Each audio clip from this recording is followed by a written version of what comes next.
Well, good evening, everyone. Before we call this meeting to order, Councilmember Boswell is unfortunately unwell and would like to address the council via Zoom. So Councilmember Boswell, can you hear me? Yes, I can hear you. Can you hear me okay? We can. Wonderful. Councilmember Boswell, you must request to participate and then provide a general description of your need to participate remotely. If you have any individuals that are 18 years or older at your remote location, also let us know the relationship of the individual. Yeah, thank you. Thank you, Mayor Stewart. Yeah, so I'm requesting the ability to participate remotely. You might be able to hear I'm sick today. I believe I have a cold, so I didn't want to expose anybody to that. So I've chosen to participate at home, and I'm in a room. I'm the only person here. Thank you so much. We hope you feel better soon, and let us know if you need anything. Thank you. So with that, because of our council policies and procedures, we will allow if we allow his participation remotely, we must also allow the public to provide public comment virtually for this meeting and this meeting only at this time. So the council must vote to allow him to participate remotely. City Clerk, will you call roll call if we will allow him to participate remotely? Okay. Vice Mayor Shoresman? Yes. Councilmember Francis? Yes. Mayor Stewart? Yes, and that is a vote 3-0. Unfortunately, Councilmember Marks is ill and she is not able to be here today, so that stands. And thank you, Councilmember Boswell, for joining us still. And with that, we will move over to the Zoom in person and virtually, and that will be managed through our city clerk. And we'll move over to our our Pledge of Allegiance. We will, of course, have public comment after the city manager report as per usual. And for those who are on Zoom, you can raise your hand with the raise hand feature, or you can press *9 to raise your hand and you'll be notified when you can unmute yourself, and our city clerk will allow you to be part of the meeting. Thank you so much. Vice Mayor. Yes, please.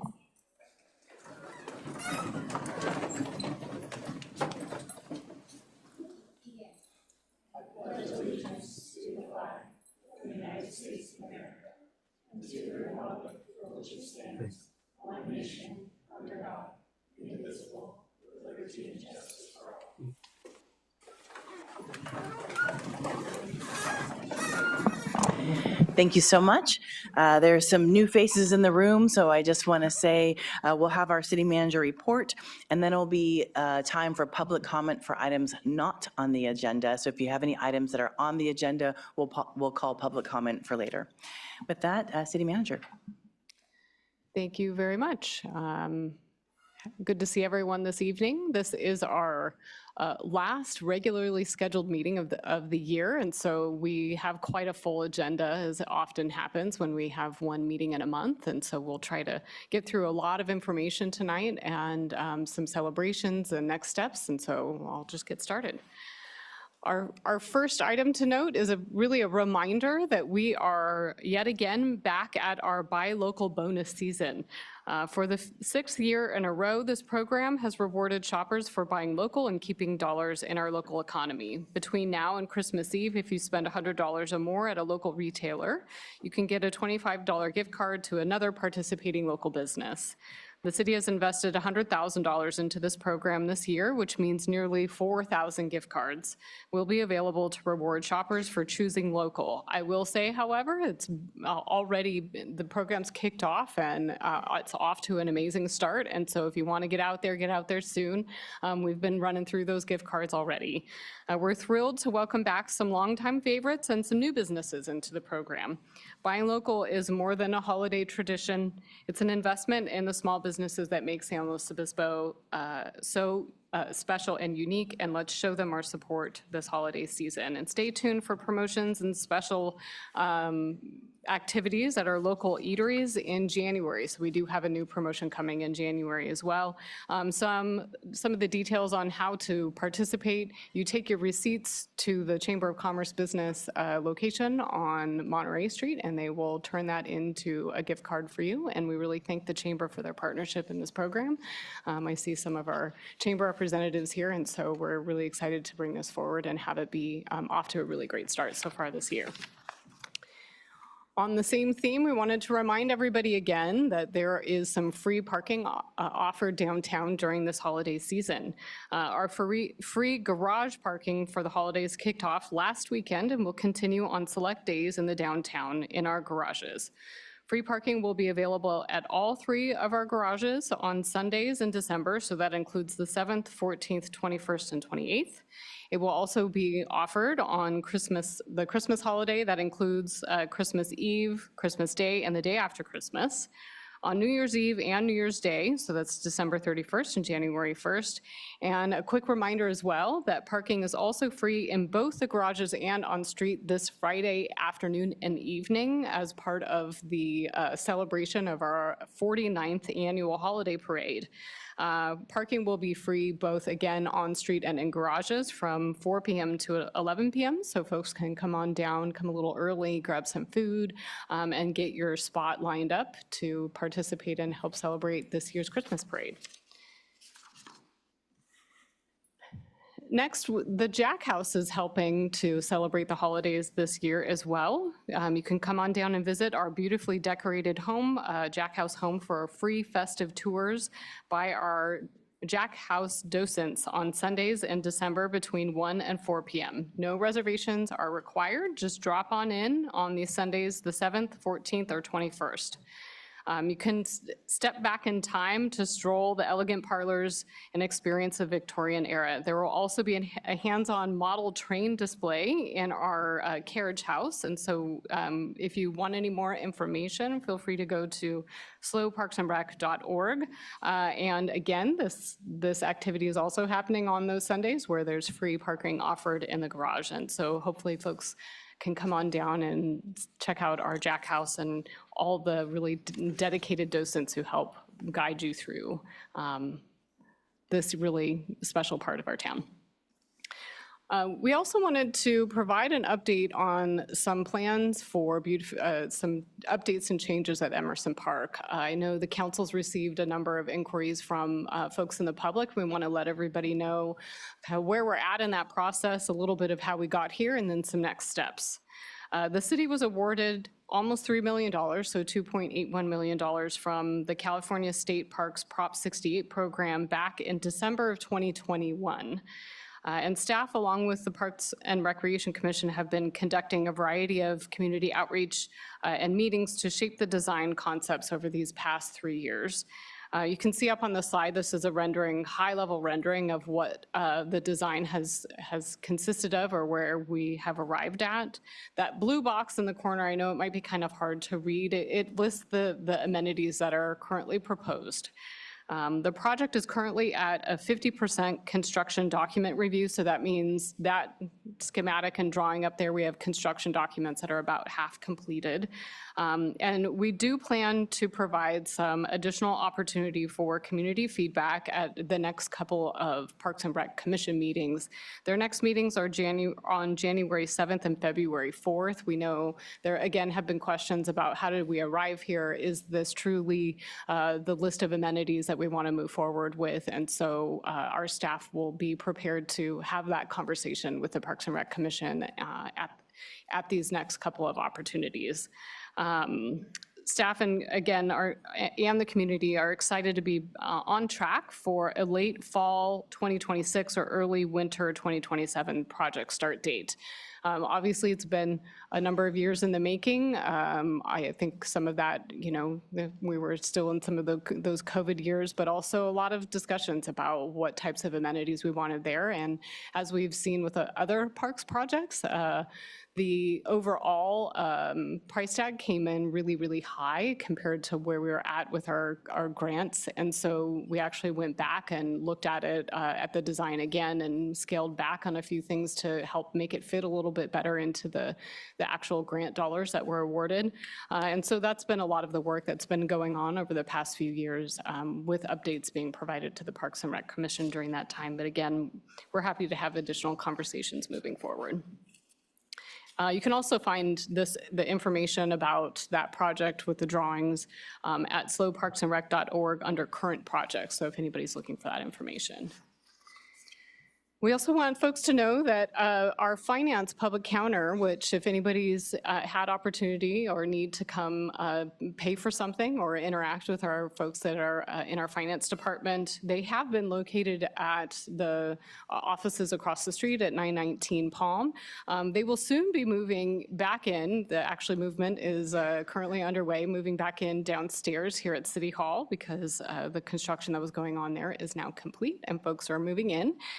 We're happy to announce that the department is in that process of moving in, but because of what it takes to get our cash registers and machines installed and running properly and smoothly, they will be making that, taking that work on Friday and taking the time then to make sure everything's up and running. So the counter will be closed this Friday.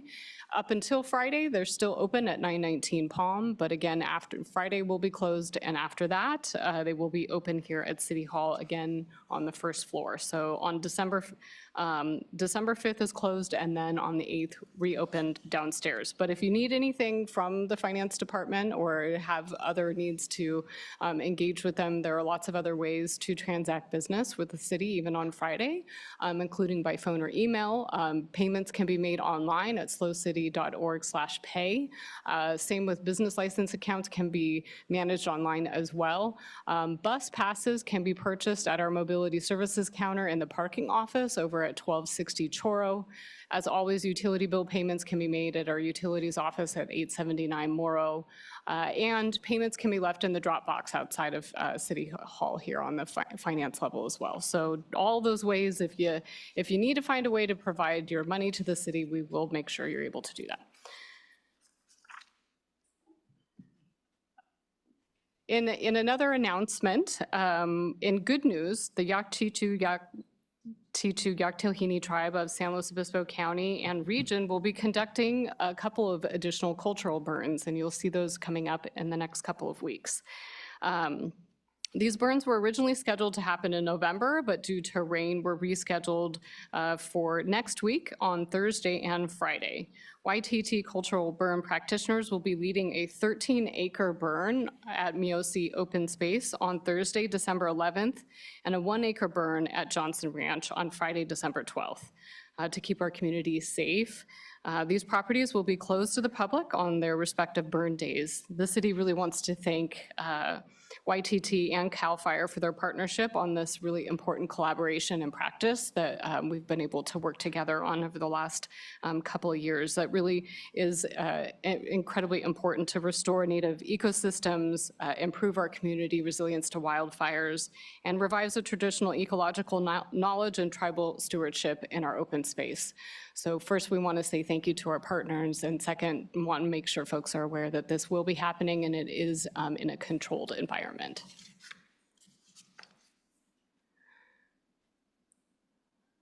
We are also going to be observing the holidays this year and allowing staff to take some time off between Christmas and New Year's. It tends to be a pretty slow time for business in general, and this will just make sure that folks are able to have a little bit of flexibility to take their time off and be with family during this time. During the closure, our public offices, counters, and some of our facilities will be closed to the public from noon on December 24th through January 2nd, reopening on January 5th, which is that Monday. Our services that are essential to the public health and safety, like water, wastewater, fire, police, transit, will continue our normal operations. But we do encourage anybody who might need that access to our normal kind of public counters to plan accordingly. I think it's especially important for anybody who might need a building permit or something from our community development department. Make contact as soon as you can, and we'll make sure that you have everything you need. But our staff is available to make appointments during that time as well, so feel free to reach out. Ask Slow is also a really amazing way to report issues during this time, and we'll be taking those in and keeping track of them and responding to them as well. So just want to make sure folks are as aware of that upcoming closure. Information is being sent out. I think I saw it got pushed out earlier today, and we'll keep notifying folks of that plan. And next, highlighting, we'll be back here. Our next regularly scheduled meeting is not until January 13th. And that meeting has a number of items on our, at least projected items on our consent agenda. Just want to highlight a few things. One is we're proposing to purchase our first autonomous field striper. So essentially a little robot that'll help us stripe our fields. So just a little bit exciting. Wanted to make sure folks are aware of that. We will be bringing an authorization for our fire department to accept a California Fire Council grant that is helping us with preparation of an evacuation study. So I want to say quick shout out and thank you to the Fire Safe Council for that assistance. We will also be proposing awarding a construction contract for the South Street and King Court Crossing project. So that was an intersection improvement. Bringing forward a memorandum of understanding with SLOCOG and the City of Santa Maria for a pilot express transit service. So this is important for folks who are coming to and from the City of Santa Maria. The buses have actually been running and able to stop here at our stop in the City of San Luis Obispo. This agreement really memorializes that practice that has been kind of underway in a pilot program, and so we're happy to bring that forward. And then our public hearing items will include our annual comprehensive financial report and an ordinance regarding our citywide single vote system. And so that's what we have currently scheduled for our upcoming meeting. And then with that, I just want to kind of close things out from my report to just make a mention and notice and a big thank you. This is our last city council meeting with our Fire Chief Todd Tuggle, and I just want to say thank you to Todd and to Chief Tuggle for his service to our community and his leadership and work really supporting our entire community and our department and our team here. And we really want to thank him and wish him well. And in the future, we really look forward to staying in contact and supporting one another. So just wanted to say thank you. Thank you.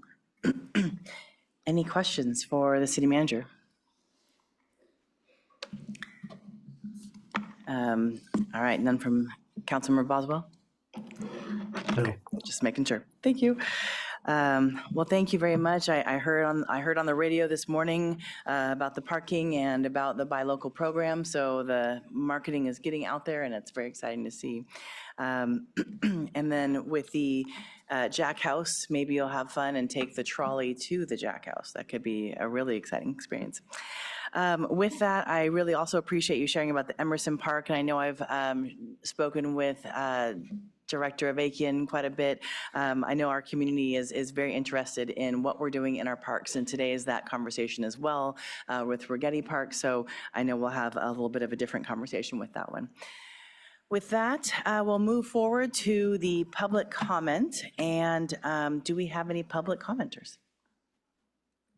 Yes, we have 3 public comment cards for people in chambers.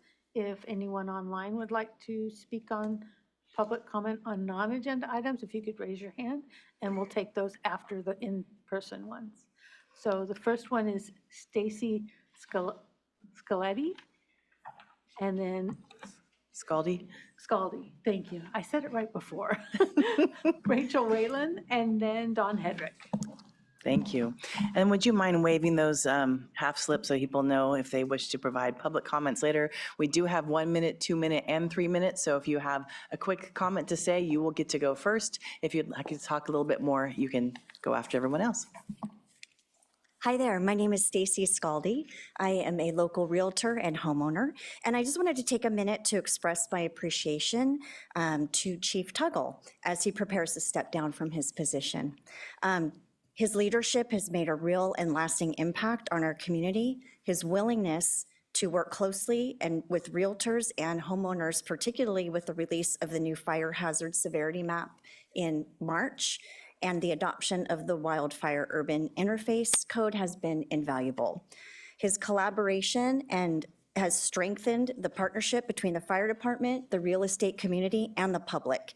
It has improved safety, supported responsible home ownership, and contributed to making our community more resilient in the face of wildfire risk. And I would just like to tell Chief Tuggle that his service, accessibility, and commitment to public safety, I am grateful and wish you all the best in your next chapter. Thank you. Thank you.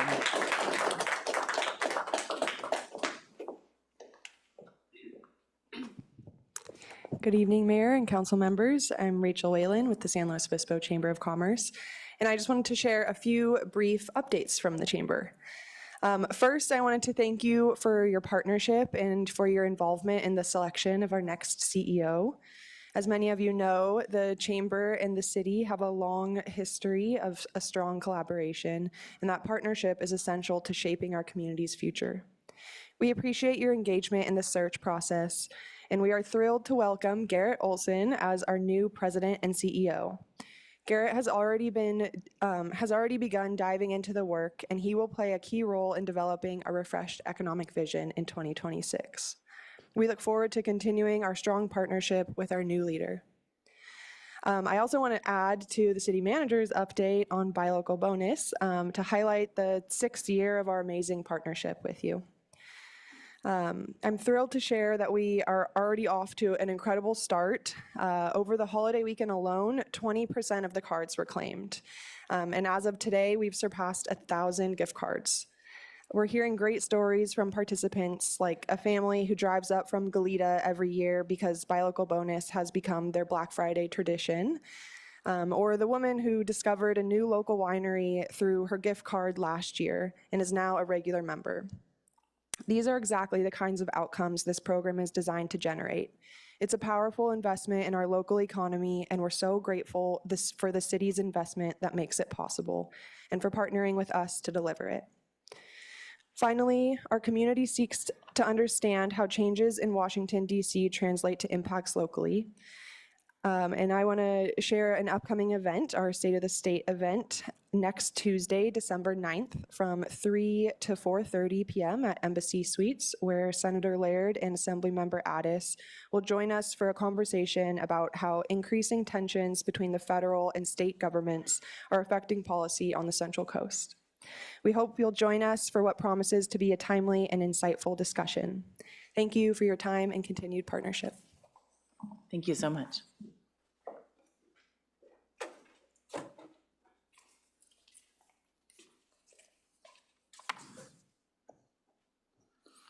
Hello, I'm Don Hedrick, formerly more attached to this council's operations with participation from the citizenry.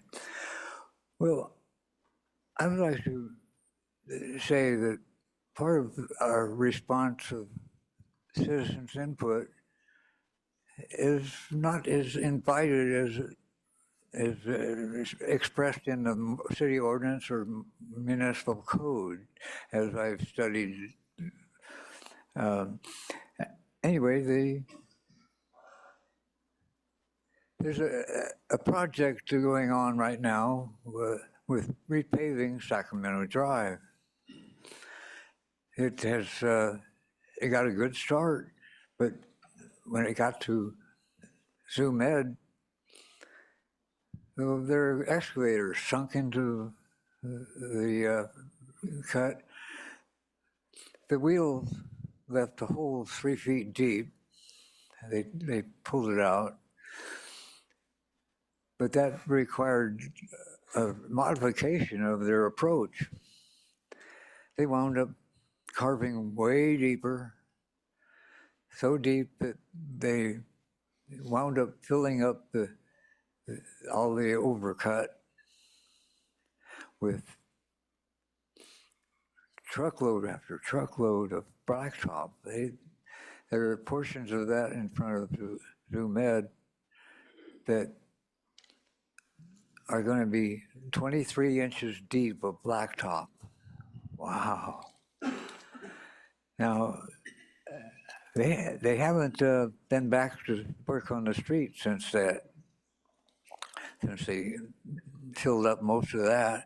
The street's a longer street, and they got a long way to go. And it's not the only trouble spot on the street.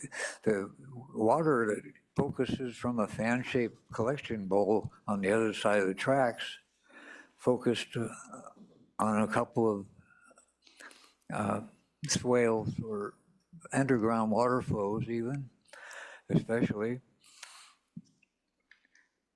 Now, that black adobe and interlayment of this Sacramento Drive was okay when it was a cow path, but now it's a de facto on-ramp for the freeway in Pismo. Come rush hour, there's a lot of traffic on that road. And a lot of trucks are attached to that neighborhood too. A lot of weight being moved on these cow paths paved over. How many more? It's all done, Don. Thank you Oh. so much. It's good to see you again. There should have been a countdown going on this thing.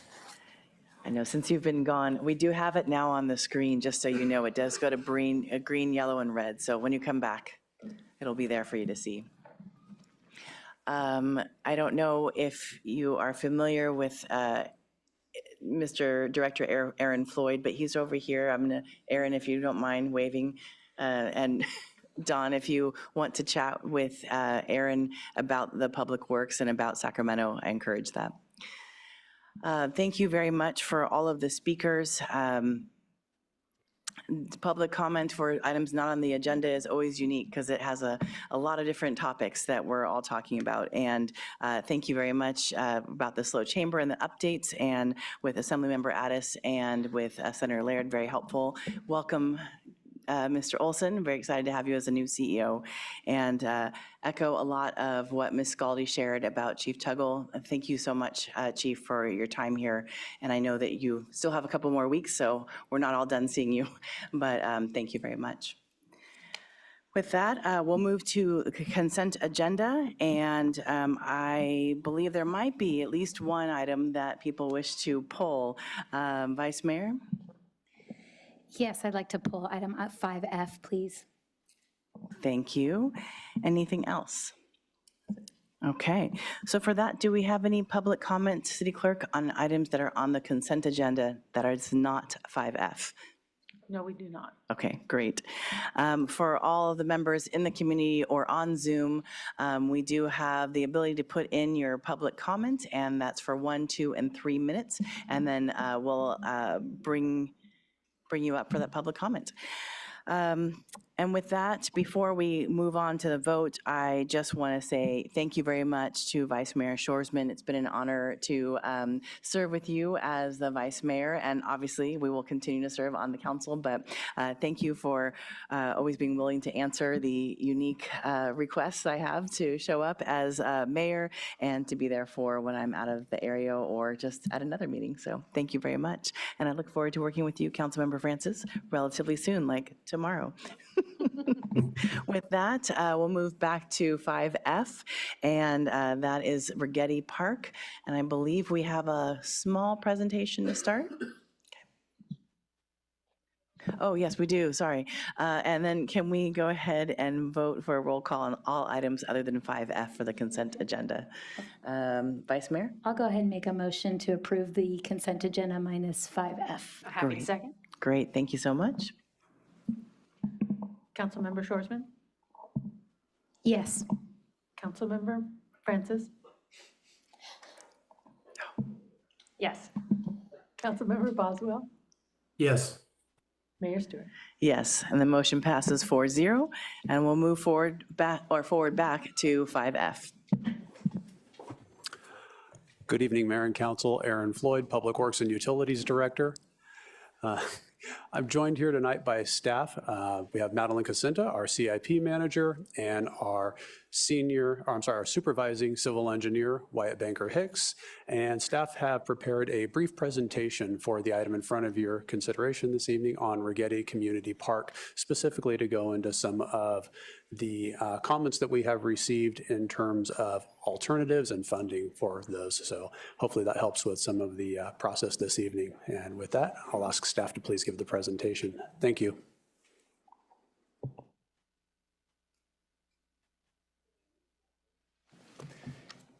Good evening, Madam Mayor and members of City Council. My name is Wyatt Banker Hicks. I'm one of the supervising civil engineers and the project manager for the Righetti Community Park.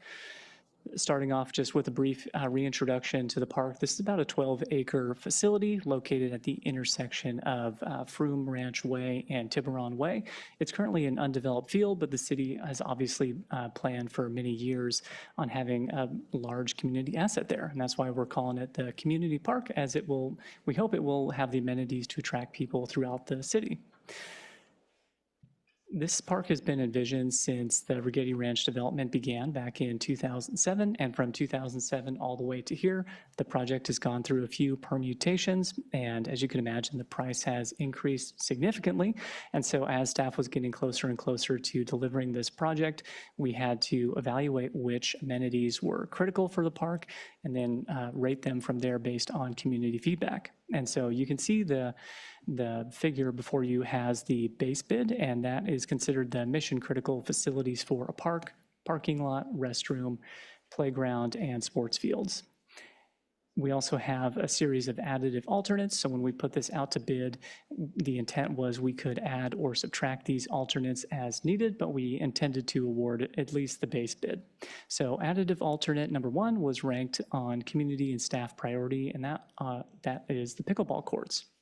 That's going to be about 8 more pickleball courts, lighting so that you can play pickleball in the evening as well. And on this slide, I have Bruff's. Bruff Construction is the low bidder on this project.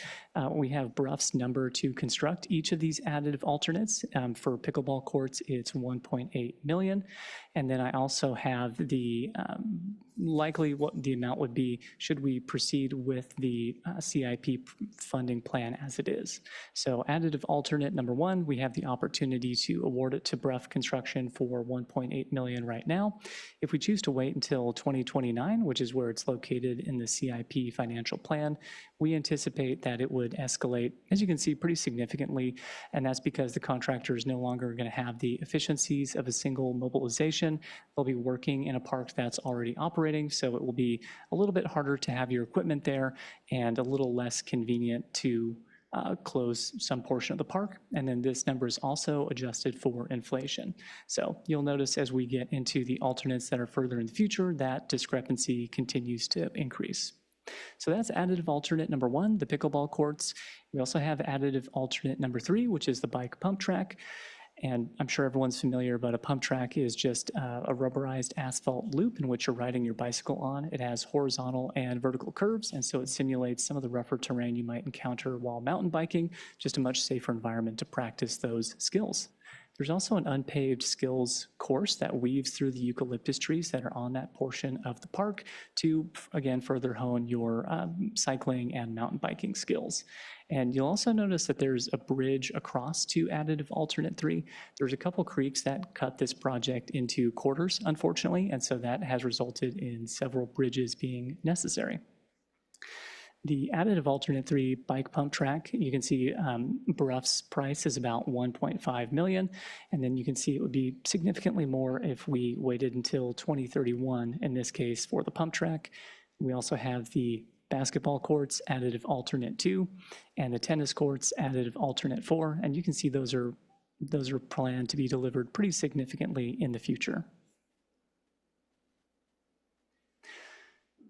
So now that we've had multiple contractors bid on the project and we've got numbers that staff have reviewed and believe the bids to be responsive and ready to award, we have several options as to how to award this contract and wanted to walk through a few of those. The recommendation in the report was for the base bid as well as additive alternate number 1. Unfortunately, all of the bids came in above the engineer's estimate, so the numbers we had back in May when we came to council for the advertising, unfortunately, those have increased. So on each of these, you'll see that there is the total project cost. That's the cost to construct plus soft costs like construction management as well as materials testing. Then we have the additional funding required. And then you can see we have the fund transfers where staff intends to find that additional delta, in this case, $2.6 million. And then the remaining funds after should we transfer funds out of that account. So on this one, for example, we have a need of $2.6 million. You can see the majority of that is coming through the capital projects reserve account, about $1.9 million. And if we were to transfer that $1.9 million out, then there would still be about $2 million remaining in the account. And you can see we have something similar for the storm drain account as well as our completed projects account. One alternative that we proposed was also simply to award the base bid. Obviously, there are some additional efficiencies, as I mentioned, to awarding additional alternates at this time, be it additive alternate 1 or 3. As we discussed, it would be a single mobilization. It would be less impacts to the community, to the park goers itself. But the advantage is that this is by far the least costly option. And so you can see that there is significantly less request on the capital projects reserve as well as the completed projects account.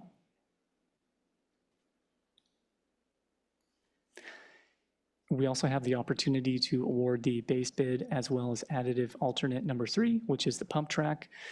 Additive alternate number 1 and 3 are fairly similar in costs, so a lot of the fund transfer and remaining fund numbers are going to look pretty similar.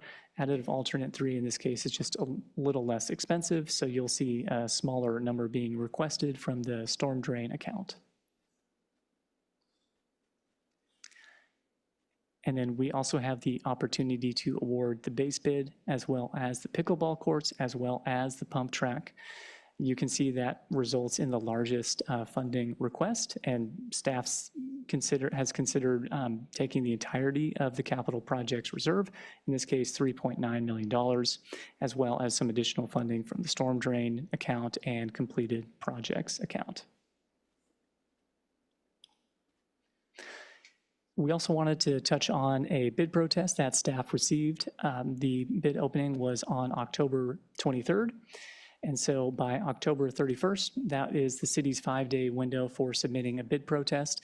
Urban Habitat, the second lowest bidder, decided to submit a bid protest. Unfortunately, it was on November 6th, so staff rejected that as untimely. Digging into their bid protest a little more, Urban Habitat alleges that Brough, the low bidder, failed to calculate the percentage of subcontractor work on specialty items. To explain that a little, we require our prime contractors, in this case Brough, or in the case of the second low bidder, Urban Habitat, to perform some percentage of the work on their own, just to make sure that the contractor themselves is invested and able to deliver this project in a timely manner. On larger projects, we see contractors using more and more subcontractors to help with specialty work or work that they don't normally cover. And then there were also items that staff identified as specialty. And a specialty item is an item that we're very confident that most prime contractors will not be able to do themselves. Things like the pickleball courts, which are pre-stressed concrete. The playground structure itself is typically a specialized work. Installing bridges. These are items that staff did not think a lot of our local prime contractors would be able to deliver themselves. And so we mark that as a specialty item. And that just means that doesn't count toward your percentage of self-performing the work. And so those were the bid items where Brough had failed to calculate that percentage.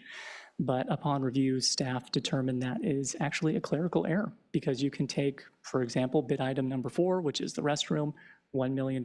You divide that by the total project bid, $10 million, and you have the percentage of work performed by the listed subcontractor. So that's how the city attorney and staff came to the conclusion that this is a clerical error that can be waived, even though we consider this bid protest to be untimely. And as you know, that was all provided as part of the council agenda report to you today. So with that, we wanted to see if you had any questions. Thank you so much. Appreciate that. And also really love this to get a really great view of what the rendering of what this looks like going forward. I know that the pickleball was a hot desire for everyone. This may be a silly question, but if we were to move forward with the pump track, I believe that some of the unpaved pump track over at Laguna was able to be dirt that was moved over from another project. Are we looking at similar sustainable practices if we were to include alternate 3? Yes, absolutely. And the park was actually designed, as you can imagine, when our engineers designed it 3 or 4 years ago, we envisioned that the majority of the dirt that we would excavate to create the sports field would be moved into areas like additive alternate 3 and 2 and 4. So either way, there will definitely be moving dirt, and our hope would be to move it once and at additive alternate 3. Perfect. Thank you. Vice Mayor Shorsman. Yeah, I just want to talk about the funding of this a little bit more, and I appreciate the answers to the questions that you provided in agenda correspondence, and got a chance to glance through it a little bit right before coming here, so forgive me for asking you to kind of rehash some of that, but I would love to be able to find a solution to do additive alternative 1 and 3, because it just seems like the most cost-effective thing at the time, and there's been a lot of people have wanted this park for a long time, so it'd be nice to do as much of it as we could. But just want to understand a little bit about the capital reserve funding, what we, why we have that, what we use it for. Are there other projects coming up this year that we anticipate the need for that fund? And I think it was $4 million that we would intend to replenish at the beginning of 26, 27. So can I assume that that's what we have to work with right now, or has some of that already been used? So just a little overview, I guess, in general of the capital reserve fund and how that plays into this project versus other things coming up. And can I tie with that as well? You can just kind of share, remind everyone as to why we try to use up all of that money every budget. That would be really helpful. Sure.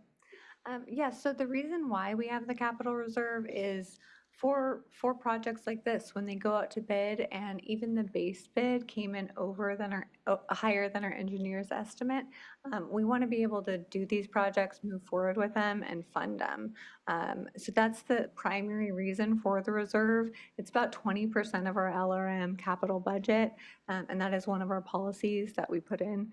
And so that's the primary reason. Some other reasons are unforeseen circumstances like flooding projects that we have a CMP replacement project that comes up that we have to respond to quickly.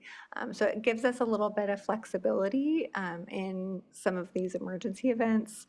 And then also kind of for these higher bid prices, or if we have larger change orders that contingency doesn't necessarily cover all the time. So things like that are what the reserve is meant for. But projects like this are part of that. And in the council correspondence, we do talk about specifically Higuera Complete Streets, which is a project that we are anticipating the need for capital reserve or additional funding of some sort, whether that's this year's capital reserve, next year's capital reserve, or another type of funding source.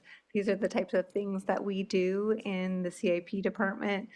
As projects are moving forward, we're thinking about escalating costs that come through as we move through project plans and try and anticipate the need. And so sometimes we'll put little placeholders in our capital reserve tracking log just so that we're being really aware of how we're spending funding so that we can actually inform decisions like this. So if we went ahead and council decided that they wanted to approve both additive alternative 1 and 3, what would remain in the capital reserve fund, and would that be enough for what we anticipate for Higuera Complete Streets project, the gap there? Yeah, so you can see on, I believe it's our alternative 3, but you can also see on the screen here, if we were to do alternative 1 and 3, the capital reserve would be at 0. What that means is we would have to look, it's more of a cash flow timing issue, and we would probably have to look towards using next year's capital reserve for Higuera Complete Streets. We don't know what those bids look like right now. We just have an idea of what that funding might be. But likely staff would recommend coming back in February, looking at potential use of unassigned fund balance if there is any to use. I know we don't have those audited results, but use of something like that in conjunction with the capital reserve for next year to kind of fill some of that gap. Is there a possibility also of other, you mentioned the completed projects fund. It's a different number depending on which slide you look at. It looks like here it's $179,000.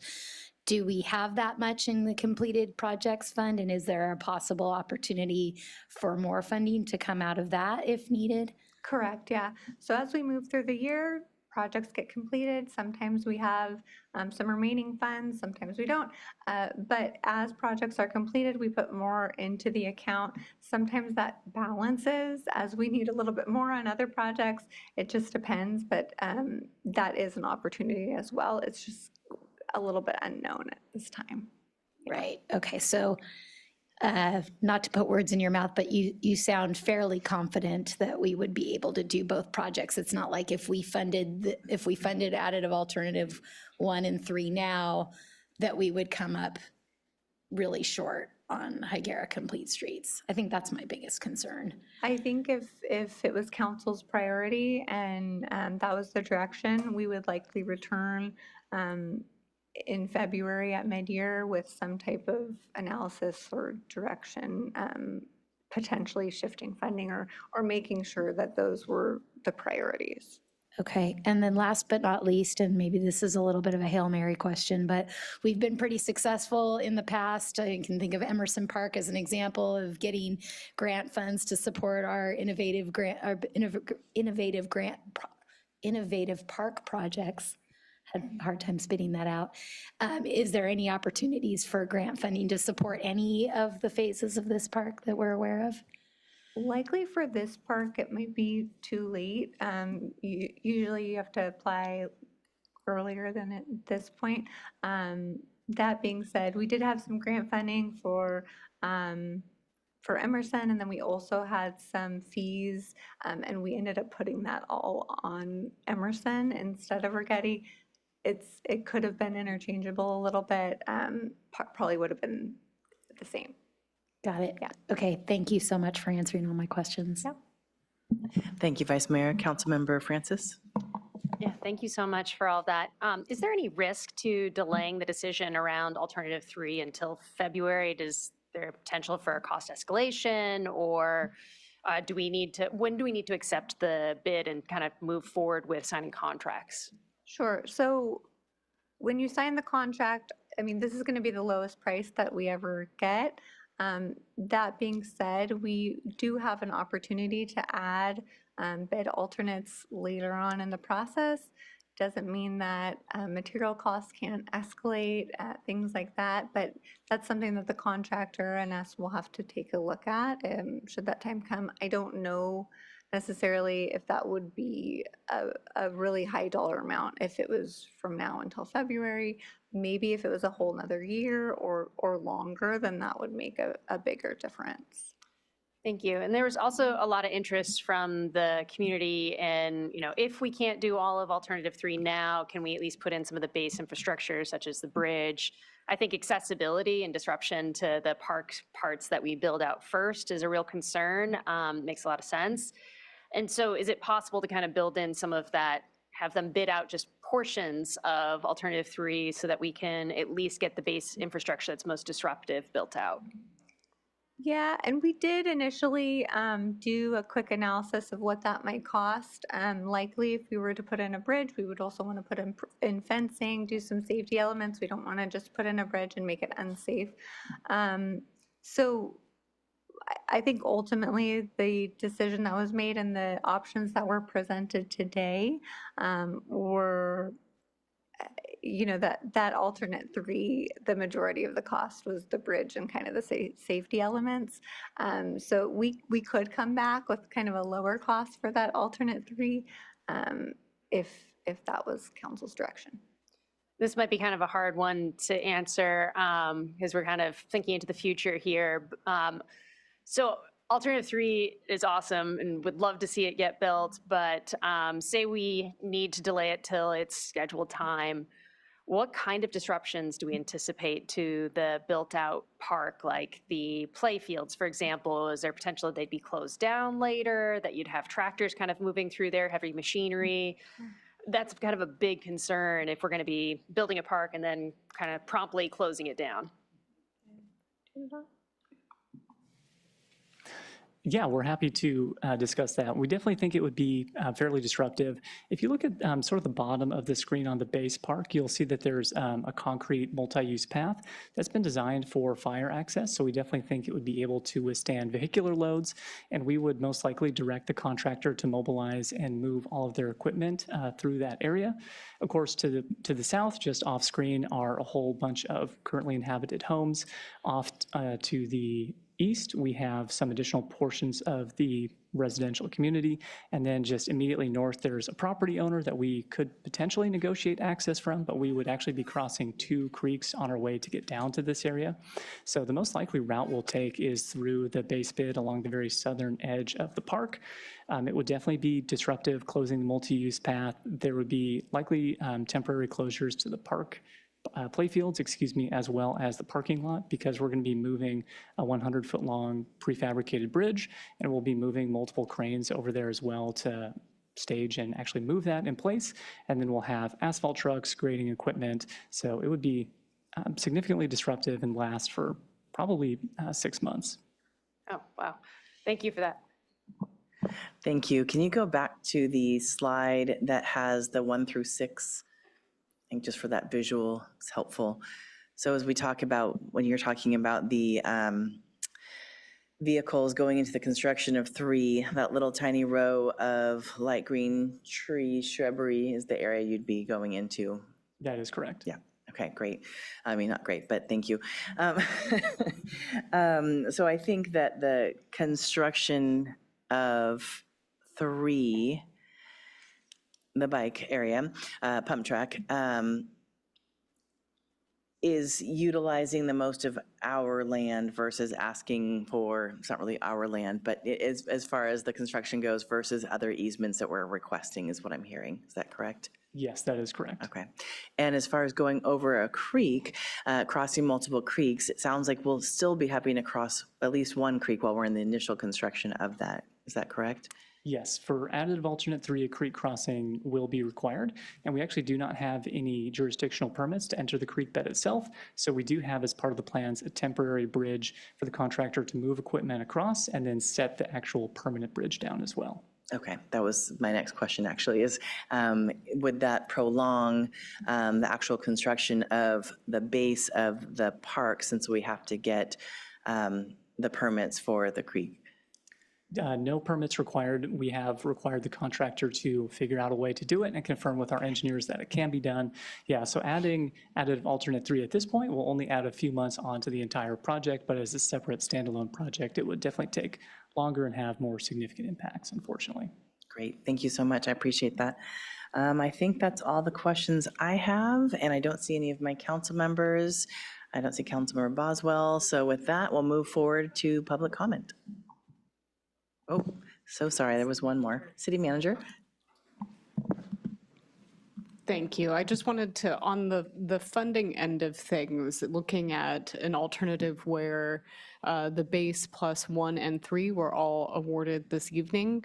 And the options that we showed for where we would recommend finding that funding, it would draw, again, the capital reserve down completely. And that, I just wanted to clarify that at this time, we have that money. It is available. We can go ahead and allocate it completely to those 3 pieces of this project. It just, the issue becomes for later projects that do get bid out that have come back with higher projected costs than what we have in our budget, it would create a little pinch there. I think it's more of a timing issue of, because the capital reserve is different from other types of accounts that we have at the city. It's replenished every year. It's a kind of use it or lose it situation. At least that's our practice. Every year in our budget, $4 million is put into that account for, again, as mentioned, this exact type of situation where projects come in over estimate, or we might decide to add something or take timing out of order a little bit. The plan and our current CIP and financial plan does replenish that $4 million as of July 1. And so I think that there was a mention of our unassigned fund balance. I kind of view that as a separate pot of money that is related to where we ended the year, our last fiscal year, as opposed to this $4 million that we have every year as part of our capital, our CIP. And so when we have a project like Higuera Complete Streets come in, there is funding allocated to that project now. It's just a matter of if we need more, when would we need it? And as Madeline mentioned, it's a cash flow issue of is it needed to pay a contractor after July 1st when the project could be fully funded, either through what's already identified in the budget or through that new $4 million that will be there on July 1. So hopefully I just wanted to clarify the difference really between the capital reserve and our year-end unassigned fund balance, which for this year is oddly a very similar amount of money, but it's not usually that way. And so if we move forward with all those, with the 3 pieces of the project, we have the funding now. It's just if there are other projects that come in over the next 7 months, 6 months and a few weeks, then we would be looking at other, potentially other accounts, but then also that timing question of when do we need that cash and can it be done after July 1? So hopefully that helps. And that goes back to what we discussed earlier as far as Prado Bridge too. It's in a different year, so that funding would come from a different year, even though it'll look the same because capital projects reserve is capital projects reserve, but it's different years. Exactly. Great. Yes. Thank you. Vice Mayor. Yeah, and refresh my memory one more time. I know you just said it a little while ago, but when we would be going out to bid potentially for Higuera Complete Streets?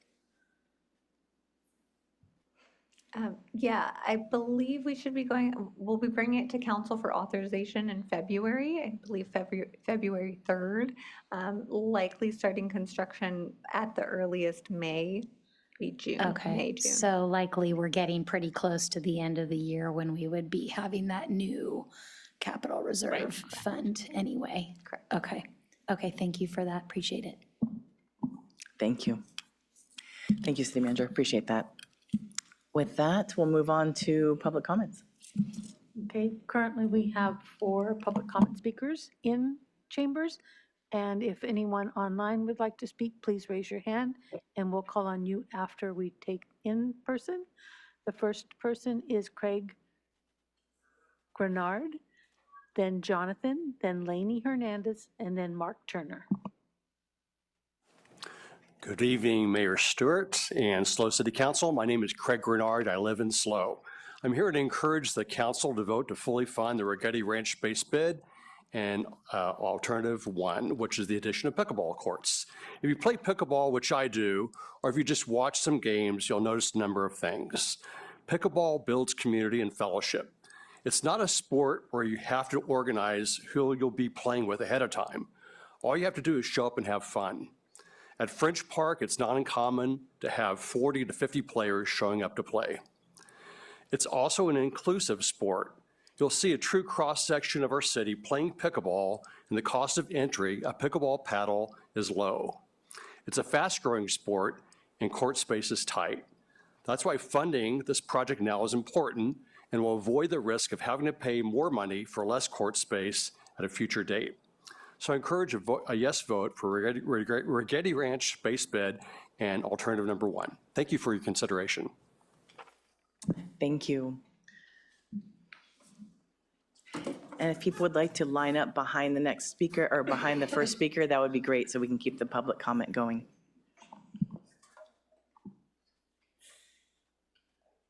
Hi, good evening, Mayor Stewart and council members. Thank you for your time. I'm Jonathan. I have been a Rigetti Ranch resident for about a little bit over 4 years now.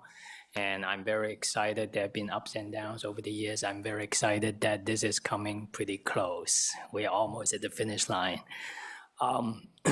My son loves to throwing footballs with me now. He's 6 years old. He was a little bit disappointed that I couldn't do it for him today because I told him I have to come to this meeting. And I told him it's for his own good in the future. It would be nice to throwing football with him near the nearby park instead of trying to dodge all the cars on the streets. And I think my neighbors would appreciate to have fewer dents on their cars if this happens. I'm also the president of the Slow Pickleball Club, which give me the pleasure to receive all the phone calls whenever something goes wrong.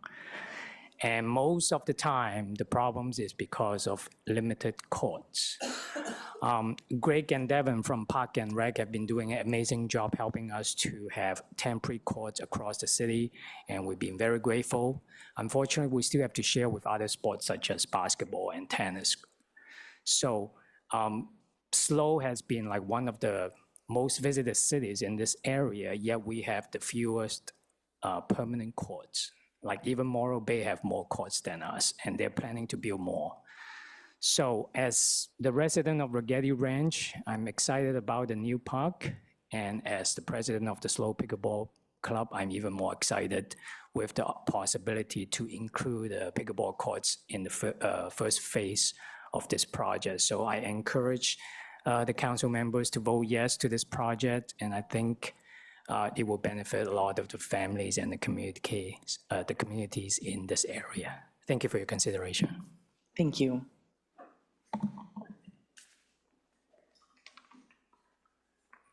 I'm Lanny Hernandez. I have been a resident in San Luis and a homeowner for 28 years, been a pickleball player for several years, and I'll be 83 on Friday. I strongly support the recommendation of staff to bring both the park base option and option number 1A. And I just want to reinforce that. I think you all understand what pickleball is about and how great it is, and that's wonderful. And this is really just a supply and demand issue. And we have totally growing demand and supply that's been consistent low for many years. So I just want to say that I strongly support that. I also support the fact that the park is well-designed and will provide opportunities with lighting and other things for constituencies that can't get to the courts now. So I think that's another very positive. I just wanted to say again, I support strongly the staff recommendation of base plus 1A. Thank you. Thank you. After Mark Turner, our final speaker is Melanie Mills. Good evening, I'm Mark Turner. I'm a resident of San Luis Obispo, have been for a good long time. First of all, I just want to say how much I appreciate those of you who did respond to my email. I really was excited just to see that someone took the time to do that. So I've expressed a lot of my thoughts in the email. I just want to say here that I was very encouraged to see that additive 1 was recommended.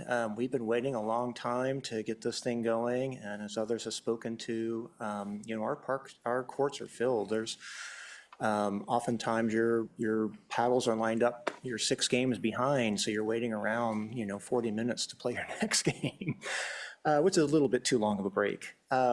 So I really encourage that you go ahead and pursue the recommendation and follow through. I think it'd be great if you did both additive 1 and 3. I think that would, if you feel the money is there, I think it'd be a great addition to get half that park built out. It is the holiday season, time to spend some money, so I don't think you'll get any gift cards though.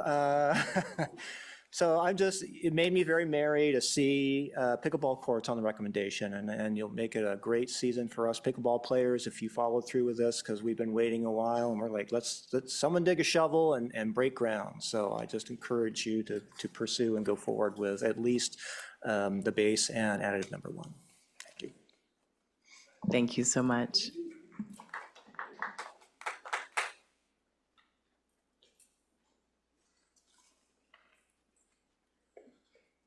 Hi, my name's Melanie Mills. Oh, pull it down. Thank you. Short people. I know. My name's Melanie Mills. I'm a resident of San Luis Obispo, and I am here as a mom who survived the pandemic with my kids being able to get out on mountain bikes and get out on the trails. So I'm here tonight to advocate for additive alternate number 3, the pump track and the skills course. I know there are a lot of parents at home tonight who can't be here, and I just cannot tell you what a lifesaver it was during those dark days. And now we're seeing epidemic anxiety and depression in little kids, and I just really urge you to vote to include that pump track. And in the first phase of Rigetti for our kids, they really need it, and they'll enjoy it so much. Thanks. Thank you so much.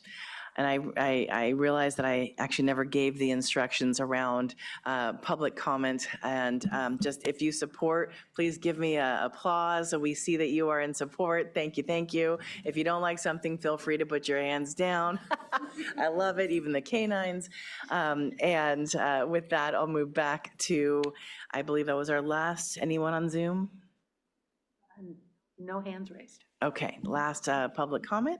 So for that, we'll return back to the council. Any additional questions, or at this time, are you ready for deliberation? Okay, I don't see any questions. Vice Mayor. Yeah, no, I'm ready to deliberate. I'm more than ready to get some shovels in the dirt on this park. I think it's been long awaited. That neighborhood has been hoping for a park since the homes began to be built, and now it's almost completely built out. And while the Rigetti Hill Trail and the accompanying trails, the perimeter trail and the new bike trails that are there are wonderful, it's far from what the community had hoped for 3 or 4 years ago. So I'm very excited to move forward on this. And I know lots of people over the last several years have put all their hopes and dreams into what this park should be and what it will be. I mean, it's exemplified in the plans. There's going to be something for almost everybody at this park when it's completely built out. It's just unfortunate that the costs, like everything else, have escalated so quickly to a point where we can't just build the whole thing all in one fell swoop and have it be there for everybody. So we'll do it in phases, and we'll get there eventually. But it's unfortunate that we have to do it in phases. I have mixed feelings. It's very difficult for me to think about liquidating our capital reserve fund on just one project. But at the same time, I think in this particular situation, the benefits of supporting both the additive alternative 1 and 3 outweigh the risks. I think we will have other opportunities. Our next big infrastructure project, the Higuera Complete Streets, that I'm concerned about, that is a safety issue, and I wouldn't want to take, as much as I want to build as much of the park as possible, I don't want to put recreation, in this case in front of safety, but it doesn't sound like that's going to be the requirement because of the timing of things. And I'm confident that hopefully there will be some other funding opportunities, either through the completed projects fund or maybe the year-end reserve or the year-end funds that we'll look at in February if we need something to support the other projects. So I am supportive and would be happy to make a motion, depending on what the others of you think, to support additive alternative 1 and 3 in this particular vote. Thank you. Thank you. Councilmember Francis. Tomorrow. Yeah, thank you so much for getting everything kicked off. I could not be more excited about this whole project. It's been a long time coming, as evidenced by all of the correspondence we've gotten and by all your comments today. Personally, I'm especially excited about the pump track, so you can see where my heart is here, but pickleball is also phenomenal, and we always need more play fields here. I do have really big concerns about the budget, and I was sort of inclined to bring it back in February, but I really appreciated our detailed discussion tonight around future projects, funding mechanisms, and I'm left at this point feeling a little bit more secure in going ahead and just funding it all now so that we don't risk any potential increased cost to construction materials or access issues. I really think we just got to get this project moving forward. It's been too long. And especially just don't want to leave that isolated part of the park there and potentially disrupt the new park right after it's constructed. And I will say as a side note here that I'm just really thrilled by the amount of public engagement on this issue from folks over the last week, and then especially in the past couple days from youth really getting engaged and advocating for things in the city that they want to see. That's like the most heartwarming part of all of this, is when people get excited by what the city can do and what they can do to make the city do what they want. So that's a really cool thing to see from everybody. So thank you. I'll be excited to support Base Plus additives 1 and 3. Thank you. I agree. I'm so thankful for all of the public engagement we've had. I know one person even mentioned, thank you for the emails. And I have to say that, or in response to emails, I have to say that there have been so many emails about the pickleball and the bump track. And I have to say, though, that this is not the first time. Every time Rigetti Park comes, there's so much engagement from the community. And I really thank you for that, because that is why we do what we do. We are trying to make our community even more enjoyable for the people who live here. As far as the adding alternatives, either 1 or 3 or both, my first initial thought was, sorry, no, we've said this already, no. And I say that because I'm very nervous about spending money in a time when we're, just into month 6, which is halfway of the budget. So should we be spending all of the money in the account at this time to be financially concerned about our budget? But the more that I communicated with the city manager and assistant city manager and director of public works and director of Parks and Rec, I felt there was a lot of clarity around the replenishment based on our sales tax, based on what we plan to do going forward, and that the projects we're working on can keep moving forward in the time period that it should. So that makes me happy. I was concerned around us saying yes to recreation over safety doesn't feel good. So I wanted to make sure that the project, as we're talking about with the Mid-Higuera Complete Streets, that we can still move that along as we should. So that was good. And then I think also as we think about efficiencies of the construction, back to let's not do things 2-3 times, start and stop. That's kind of when not going through the entire construction process and just living in the community, very frustrating to go through. I think even our earlier mention around Sacramento. So we've gone through this entire paving and now it needs to be done again. So I think, when the community sees that, but they don't see all of the parts behind it, it can feel really frustrating. That being said, too, I also look at funding. When you asked the question, Councilmember Francis, about February, I instantaneously thought sorry, my life is HR, human resources. So I thought, well, how will they plan on hiring people and tell them how long their job will be? And, so all of the process of a construction company having to say yes to so many employees and or contractors, and what that money looks like for them as a budget, I think is very important. So all of that to say that I think that the base plus alternative 1 and 3 is a really great use of staff sharing what this looks like and how we can do this going forward. So thank you for taking all the time to figure out how to best do this construction and best help our community as we look forward. With that, Councilmember Boswell. Yeah, thank you, Mayor Stewart. And despite being sick tonight, this was the reason I wanted to attend this meeting was for this item. It's very exciting. It's such an important issue. I want to thank everybody that sent emails, particularly the young people. I think at one point this afternoon, I was getting an email every minute. So apologies if I didn't respond, but read them all and just really want to thank everybody for their communications and for their commitment to this project.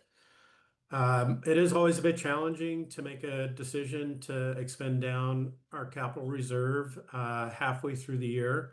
But I'm probably just going to echo a lot of the comments that that my fellow council members have made. I am going to support, though, the base and alternative 1 and 3, so including all 3 components of the project. And I think there's a lot of good reasons to do that. Despite the fact that it does put us potentially in a little more challenging financial position for the next 6 months.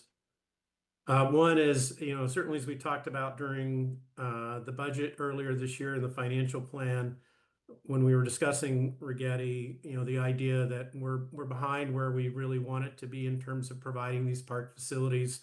And I remember at the time discussing that if there was any way possible to accelerate the anticipated phasings of the project, we should find those and do it. So that opportunity is now here, an opportunity to go faster than what we had perhaps anticipated. Second is this is a very cost-effective approach. It's going to save us some money in the long term. We've talked about the impacts to if we were to delay the pump track, the impacts to the fields, but I'm also very concerned about the impacts to the homeowners who border the project to the south. I think that's on Hayfield Loop. If we can get in there and do the project that's behind them kind of all in one shot, I think it's going to be much less disruptive to them.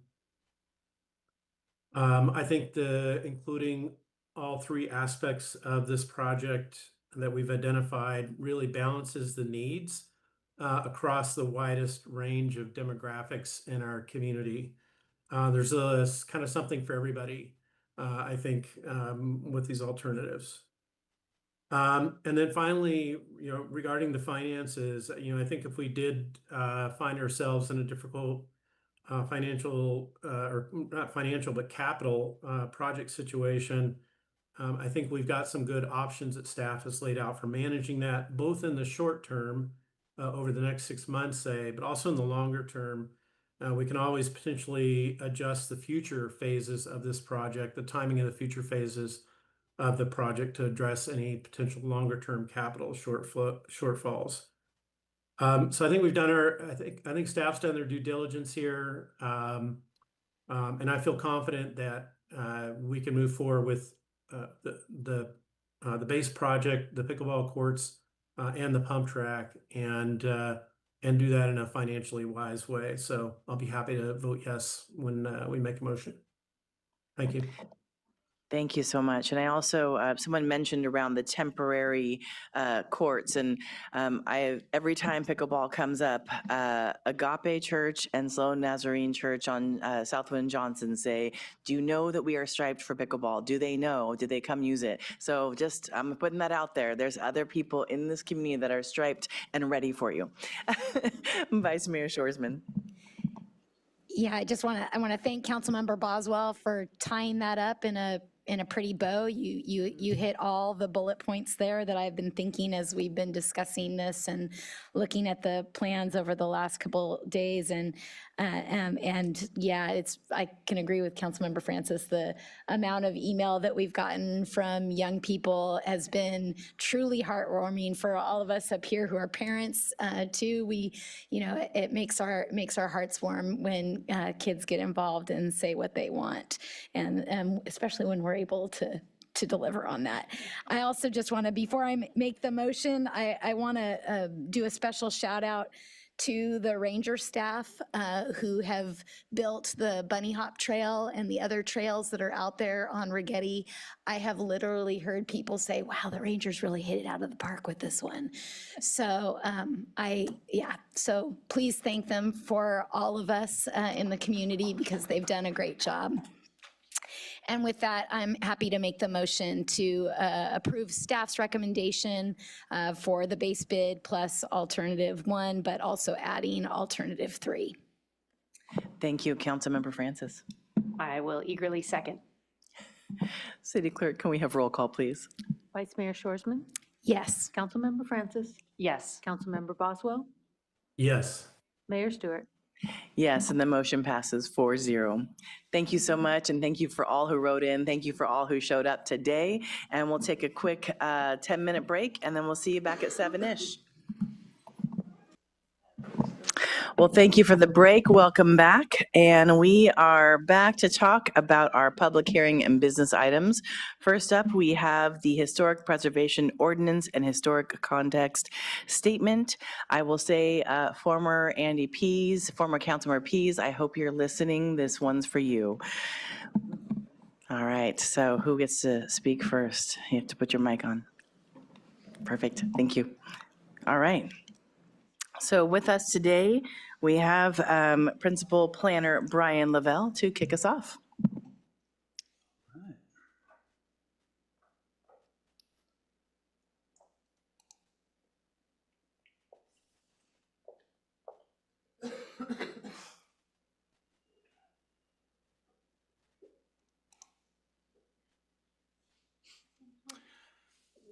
Okay.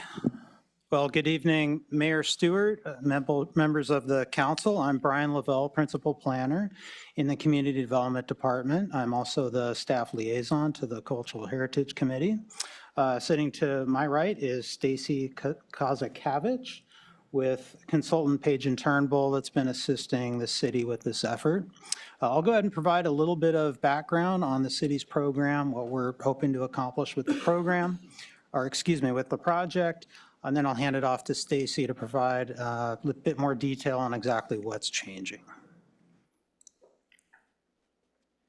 And tonight's recommendation is to introduce an ordinance that would repeal the current historic preservation ordinance and replace the historic preservation ordinance with the recommended updates in your Exhibit A to Attachment B, and then the other recommended action is to approve the updates to the historic context statement with adoption of the attached resolution. So just briefly, some background, kind of an overview of the city's historic preservation program. As you can see, this goes back quite a long ways. Some major changes took place to the program in the 1980s and 90s. These were the major surveys of historic properties. Citizen Advisory Council was formed that later became the CHC. Most of the properties that were added in the 80s and 90s really still make up the majority of the city's historic resources inventory. The 2006 Conservation Open Space element had a number of policies on historic preservation in a cultural heritage chapter. And that led to the implementation documents, a couple of which we're talking about tonight. Of course, the Historic Preservation Ordinance and the Historic Context Statement. The city also became a certified local government under the State Office of Historic Preservation, which included essentially a certification that the city was following state guidelines for essentially a well-run historic preservation program. And currently the program's implemented by staff, the Cultural Heritage Committee. Council takes action on various items in historic preservation as well. The state of the program now is that the city really needs to review its aging or very old historic inventory. As I mentioned, most of the properties on the city's current list date back to the 1980s and 90s. Hearing feedback from the public over the years and a number of requests from the Cultural Heritage Committee at budget goal setting, council included this item, the two-phase approach that I'll talk about to update the historic resources inventory in the 23 to 25 fiscal year budget. This is just a quick snapshot of the overall program, total of 760 resources, including both master list and contributing resources, and the city currently has 65 properties under Mills Act contracts. So really there's several reasons why the historic resources inventory needs to be updated. The two documents that really should be determining what properties are actually significant in the city are the Historic Preservation Ordinance and the Historic Context Statement. Those documents were adopted in 2010 and 2013. And of course, the city's inventory, as I mentioned, dates back to over 35 years. So essentially what that means is we have a very large list of properties that have never been comprehensively reviewed for their ability to meet the significance criteria and guidance of these two documents. Major issues have been really with the contributing properties list. It can be difficult to tell exactly why the properties were listed originally. That results in a lot of issues where property owners need to prepare case-by-case evaluations, and staff needs to sort of work through with property owners and even the CHC to figure out what sort of an appropriate treatment would be for those properties. Another reason is just that having an updated inventory, it's a certified local government requirement.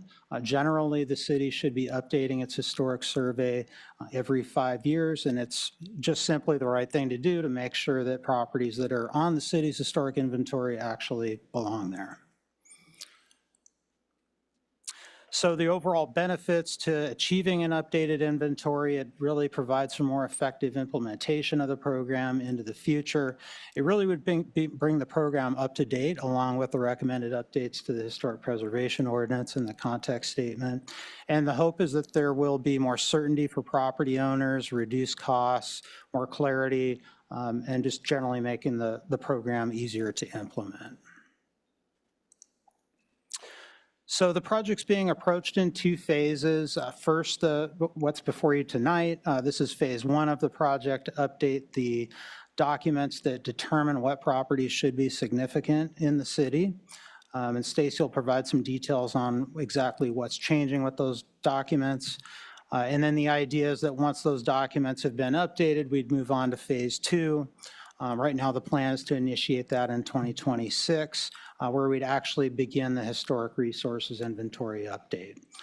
That would include a review of the current inventory, surveys for new potentially historic properties, and then at the completion of these projects, we'd be able to keep up with periodic updates of the inventory into the future. So quite a bit of previous review on this. The CHC has been working with staff and the project consultant from the beginning, really just to figure out even the approach that we should take to complete this update. There's been a number of reviews and check-ins along the way, discussion with subcommittees. There was a public study session in April of 2024, and eventually once the updated draft documents became available, the CHC reviewed that on the 29th, and then the Planning Commission also reviewed the draft updates on October 22nd, and both of those advisory bodies recommended that the council approve and adopt the recommended updates. Okay, so moving on to just a bit of background on our current preservation ordinance and the proposed changes. So under our current ordinance, there's basically two different resources types. There's contributing, there's master list, and then there's historic districts that are also included as part of the historic resources inventory. Both these property types can be located inside or outside of a historic district. As far as the criteria, they both need to have a high level of integrity. They generally should be over 50 years old and meet one of the significance criteria of the ordinance. And currently what we have is a pretty difficult set of criteria to work with, and it's quite unusual compared with other certified local governments. There could be up to 16 different criteria based on different aspects of style, design under architecture. There's historic criteria for history, persons, history, events, history, context, and then somewhat oddly, our ordinance includes integrity itself as a potential significance criteria.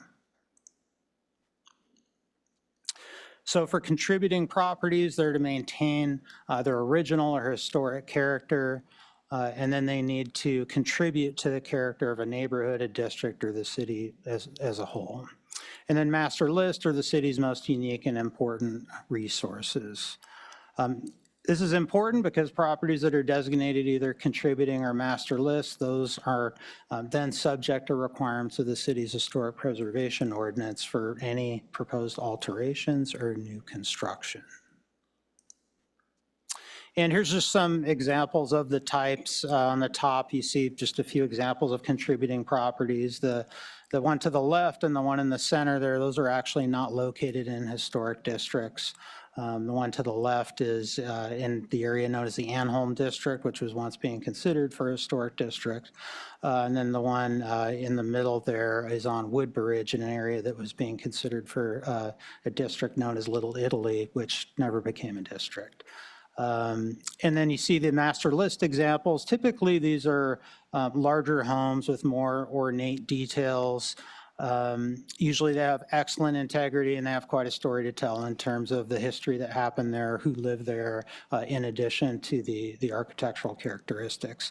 I wanted to point out the version on the right there. That's the known as the Brasheen House. Council may remember this recently came up for master listing. Just to show that being on the master list doesn't necessarily have to mean that it's one of these larger, more ornate homes. Properties can show that they meet significance criteria in a lot of ways. Okay, so with that, Stacy. And thanks for the good background, Brian. And so when looking at the existing status of the city's historic preservation ordinance, historic survey, and historic context statement, which I'll talk about today, we wanted to set up the overall survey update project on a strong foundation so that looking back at the resources, as Brian mentioned, many of the resources that have been designated already at the city level were designated more than 20 years ago. And there isn't a great deal of information about why they're significant, what their character defining features are, what era they represent necessarily. You know, there's a variable degree of information. And so when a property owner wants to conduct a project at their site, there's just not enough information for them to be able to provide, for the city to provide good guidance. And so the onus is then on them to help dig up that information, usually at some expense. And so, of course, we want to update the survey, but we don't want to update the survey based on categories that don't reflect current best practices in historic preservation. And so what we've done first with the historic preservation ordinance is updated the text of that ordinance to best reflect the way that other cities are approaching their historic preservation programs, to make it more straightforward to identify historic resources and to designate historic resources according to categories that are comparable to other jurisdictions in California. So we updated a lot of definitions. We removed definitions that just aren't actually discussed anywhere else in the HPO. So we trimmed out definitions. We revised definitions to refer more accurately to updated categories, and just cleaned up that section quite a lot. And so when you're looking at a kind of redlined version of the updated ordinance, there's a lot of changes in that section. And then in the resource categories, as Brian mentioned, we have changed from this master list and contributing list two sets of categories.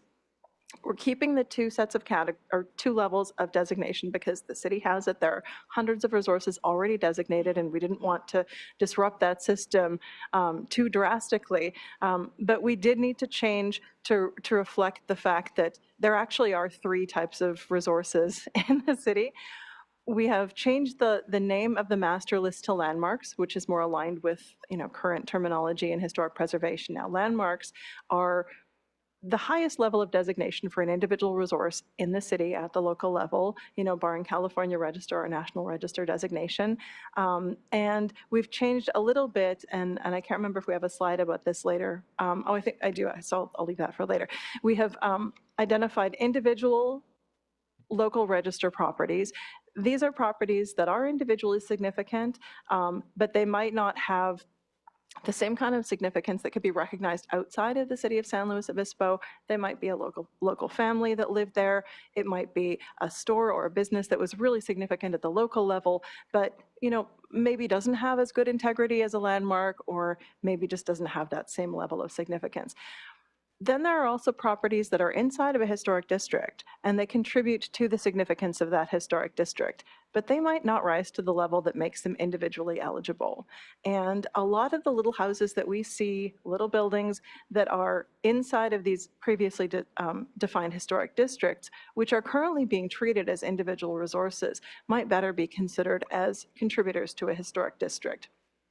This distinction is important because this informs the level of review for a project at a property. And so a district contributor can have a lower degree of integrity. It can have fewer distinctive characteristics, but still contribute, still have a role in the overall character of an area, a streetscape that reflects the important period of that historic district. Next slide. The other changes we made, and I'll come back a little bit more to those later. The other changes we made in the ordinance were we simplified the designation criteria. Rather than the kind of 16 possible permutations, we aligned the designation criteria with the National Register and California Register criteria, which is increasingly common across the state.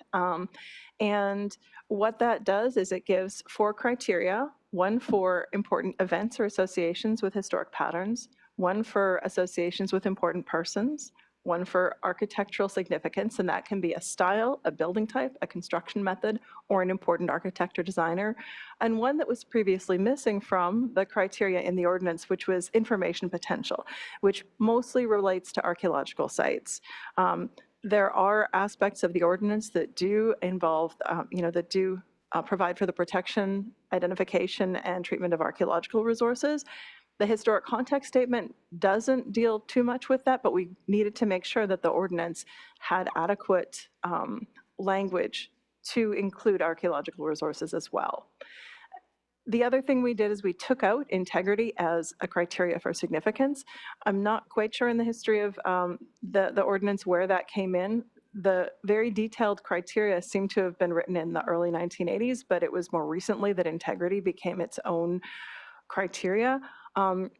Very roughly, integrity is that a building or a feature or a landscape element has enough of the features which convey its character, its association with a particular period or an architectural style, to be recognizable as being significant. And no matter what criteria something is significant under, whether it was a famous architect or whether it was a family that lived there, or whether this was the first of a certain kind of a business in the city, all those have to have integrity to be significant and eligible, or to be eligible for designation. So that's kind of the blanket that goes across all of these significance criteria, so it can't be separated out as its own. So we tidied that up a lot in the new draft revised ordinance.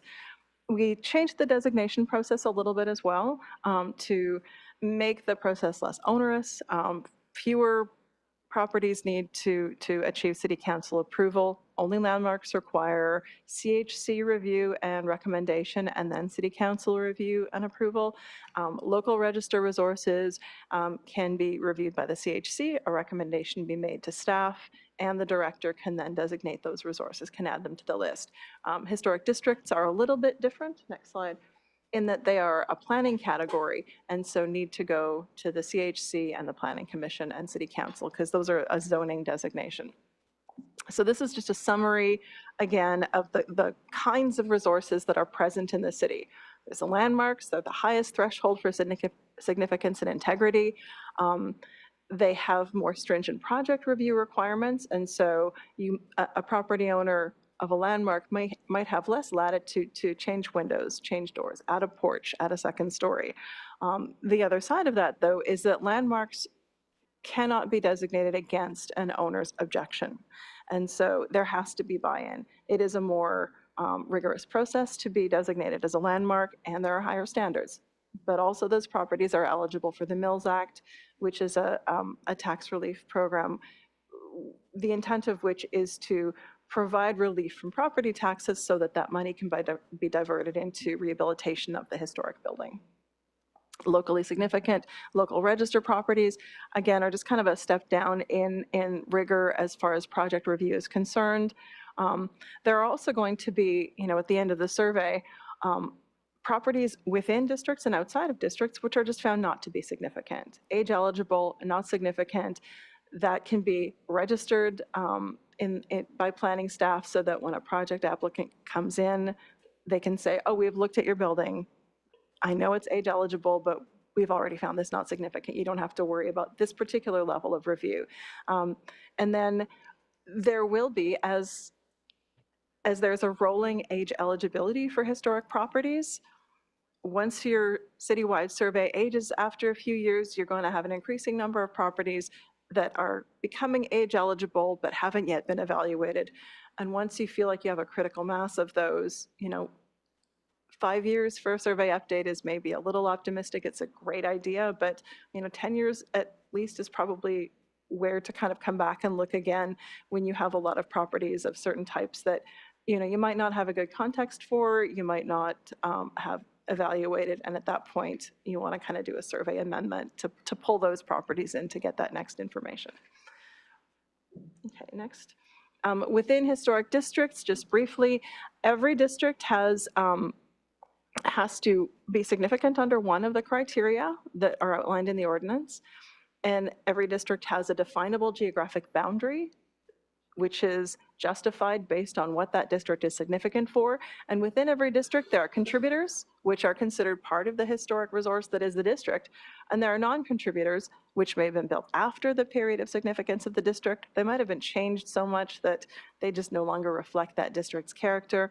And so at present, the H zoning designation confers a historic status technically upon anything within the boundary of a historic district.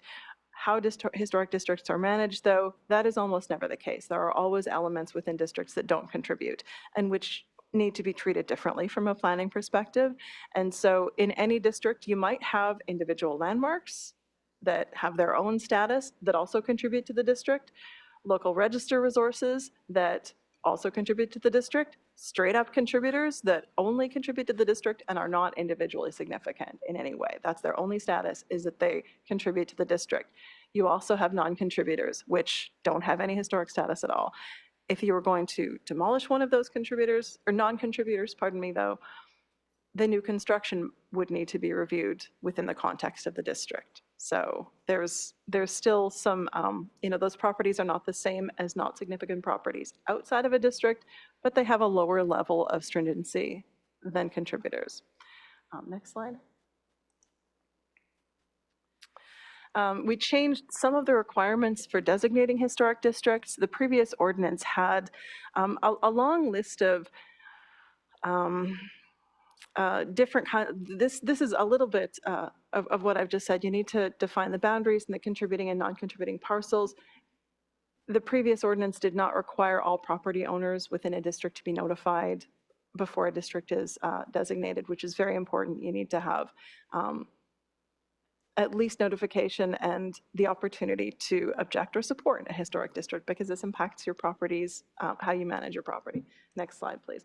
We also removed the requirements for providing a lot of supporting documentation like design guidelines, preservation goals and concerns, and requirements for demonstrating environmental design continuity, because a lot of these previously required elements in the historic preservation ordinance are things that preservation professionals and city staff are the ones who are going to be having to develop. And it puts nominating districts, identifying districts, and advocating for districts sometimes out of the reach of individual neighborhood groups and property owners, which are oftentimes the people that really instigate a historic district, are people that live within an area that recognize the uniqueness of their community, the importance of that particular development within a period of time, and the kind of, the most successful sometimes district nominations come from the ground up like that, and we don't want the ordinance to preclude that possibility by having excessive requirements.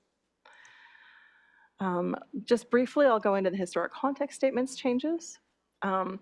The historic context statement is a separate document from the preservation ordinance. So the ordinance are the kind of the rules by which the city identifies and designates as historic resources. The context statement helps provide the kind of baseline information according to which you can evaluate significance of a property. So which architects and architectural styles in the city are important, which groups are important to the city. The city already had a really strong historic context statement finished in 2013 that just needed some updates. And it has been successfully used for years to provide the baseline for staff and consultants and the public to understand the city's history. Next slide. But we made some changes and reorganizations. First of all, we included more discussion of some communities not thoroughly covered in the previous historic context statement, and then integrated what were previously considered or previously defined as ethnic communities into the broader historic context. And so previously, what the historic context statement does is it lays out different periods of the city's development, and within those periods of development, different themes according to which you can look at a property. So commerce, residential architecture, institutions, transportation systems, and it had a separate category in many of these time periods for ethnic communities. We wanted to bring those back in, ethnic communities, different immigrant communities, different religious groups, different social groups are part of the city's history. And so we wove those back into the broader stories and themes and calling out where it was appropriate, the Chinese community, the Japanese community, Filipino communities throughout the city's development as it made sense during those time periods.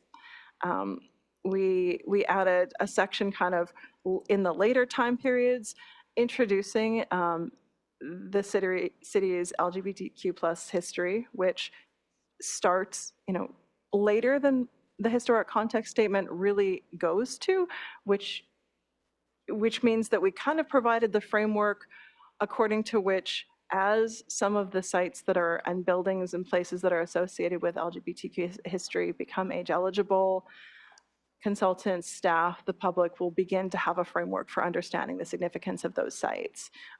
We included a little more detail of later 20th century themes like transportation, automotive transportation, that help draw the focus also away from, when you think of historic preservation, a lot of times you think of cute little houses, but historic resources across the city can include anything from, that cute little Victorian house to a culvert or a bridge or a rail yard, an industrial building.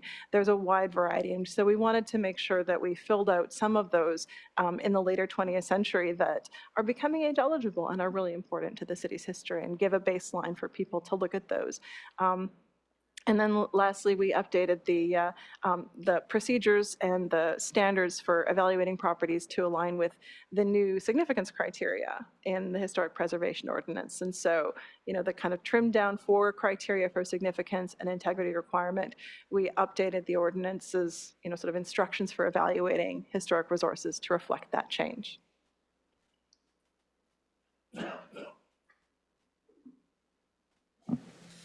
All right, so just for next steps in the project, assuming the city council supports the recommendations tonight, the historic context statement update would become effective immediately. The historic preservation ordinance would require a second reading that's currently scheduled for January 13th, 2026. There was an agenda correspondence pointing out the typo in the staff report. And then the ordinance would become effective on February 13th, 2026. That would complete phase one of the project. At that point, we'd have the updated framework and guidance in place to go ahead and begin the actual on-the-ground work of looking at our current inventory. That would be phase two, which will be initiated in 2026. Staff will go out with a request for proposals to work with a consultant on that effort as well. Of course, staff's hopeful that we can get some good outreach to property owners, potentially some volunteer and some volunteer assistance, and we hope to really be able to work with the community on that part of the project.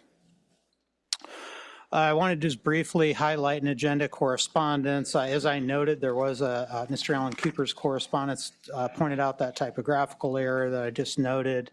And then I think there was some confusion here. This, the legislative draft, some concern that some sections of the ordinance were being eliminated and not replaced.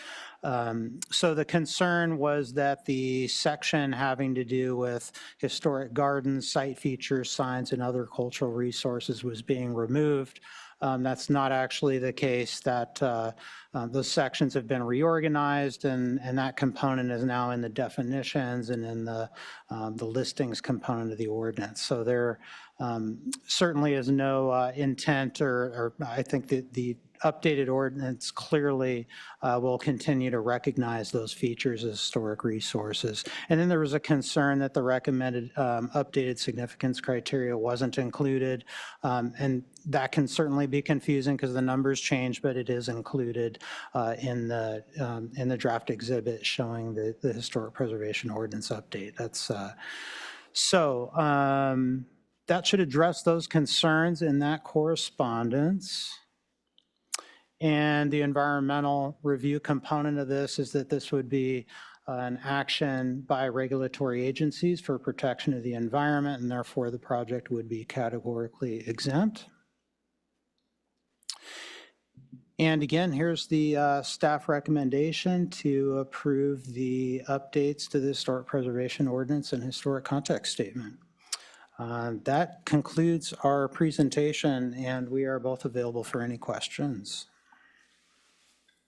Thank you so much. I know this was a huge process to go through, and it's, from this quiet room, it seems like as though this is no big deal, but I know that there was a lot of, there are a lot of people who are very concerned with what our city looks like, what the history is, how do we incorporate it, and similar to the gardens concept you were just sharing and thinking about the bridge and the railroad, and I mean, we have a district named after the railroad district, so I think this has just been amazing work, so thank you very much. We really appreciate it.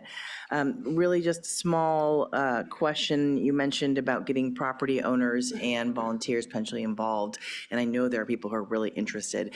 So how will there be like some sort of information that goes out to all the property owners? I know volunteers is more of a call out to action, but how will the property owners be connected or contacted even if they don't happen to live here? Yeah, I think we're looking at a pretty big outreach effort. In fact, for this effort, postcards were sent to all owners of all historic properties in the city, all 760, even those that aren't in the city. I think we'd be looking to do something at least to that level.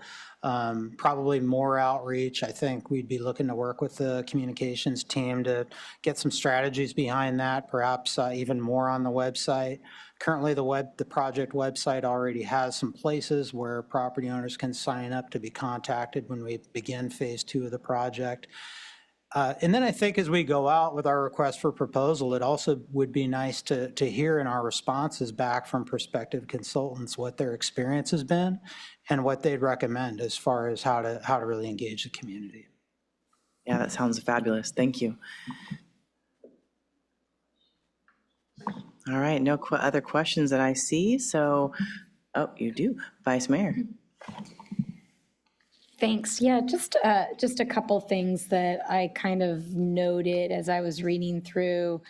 It looks like we've removed the ARC out of some of the review processes, and you kind of mentioned that some of the two main bodies that would look at these proposed changes to properties would be the Planning Commission and the Cultural Heritage Committee, but you didn't mention the ARC, and I did see it struck through in a couple of spots. So maybe you could talk about why and what brought you to that decision. Yeah, I mean, I would say that that is really more of a cleanup. The city has made a lot of changes to its review processes over the last, I would say the main changes in the development review process took place 6 or 7 years ago. At one point in time, the ARC took final action on projects. And so that's why it was important to ensure that the ARC and the CHC were kind of more on the same page with how the Historic Preservation Ordinance and Historic Preservation Program guidelines were being implemented.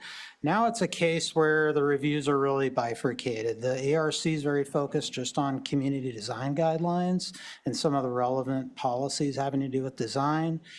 And the CHC focuses solely on cultural heritage issues and the Historic Preservation Ordinance. So really we're at a point today where the Architectural Review Commission just doesn't have any purview over the specific parts of the Historic Preservation Ordinance.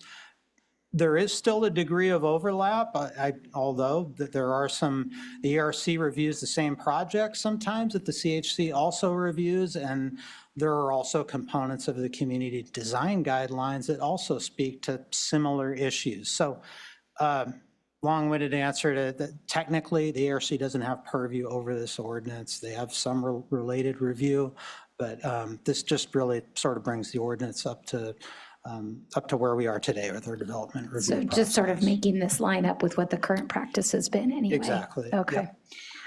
There was also mention of the Historic Preservation Fund, and I'm wondering what that fund is, how much is there, and when are some examples of it being used? Yes. This was an interesting discussion with the CHC. Staff was actually recommending removal of that section because it's never been used. Oh, okay. There is no money in the preservation fund. We don't see anything on the horizon, and our recommendation was, well, we can always add it back if something comes up where we're actually seeing there could be some funding. The CHC discussion was, why not leave it there? You never know. Maybe there will be an opportunity. Why not just leave it there? So I think staff agrees with that. That's fine. Okay, yeah, I was wondering what that was and how it was funded, and I didn't remember seeing it ever before, so thank you for that. I think that's all my questions, actually. Thank you. Thank you. Any questions, or sorry, any public comment, City Clerk? No, there are not. All right. So with that, bring it back to the conversation today. And, I want to say, as I look at the not significant label that was shared earlier on the slides, I love that because I think that really helps with the planning process and getting it smoother and quicker. And just every aspect of community development and going through every single permit and every single process, people come to us and say, how can this be easier and better? And even just that little tweak, a little modification makes that easier and better. So thank you for that. I will just say briefly and clearly that I really love what this ordinance is doing, and I'm looking forward to hopefully supporting a motion if everyone else is on board. Councilmember Francis. Thank you so much. I really just wanted to say that I was absolutely thrilled to have an excuse to read through the draft historic context statement. It's really interesting updates that you guys did with kind of integrating some of the language and the stories of different groups in the city in a different way, and I really appreciated some of the thoughtful updates that you guys did. And also just wanted to thank all of the community members, the advisory bodies that were involved in this long process and will continue to be as we get to our inventory list. Thrilled to see this coming to us, and I'll leave it there for now. Thank you. Vice Mayor?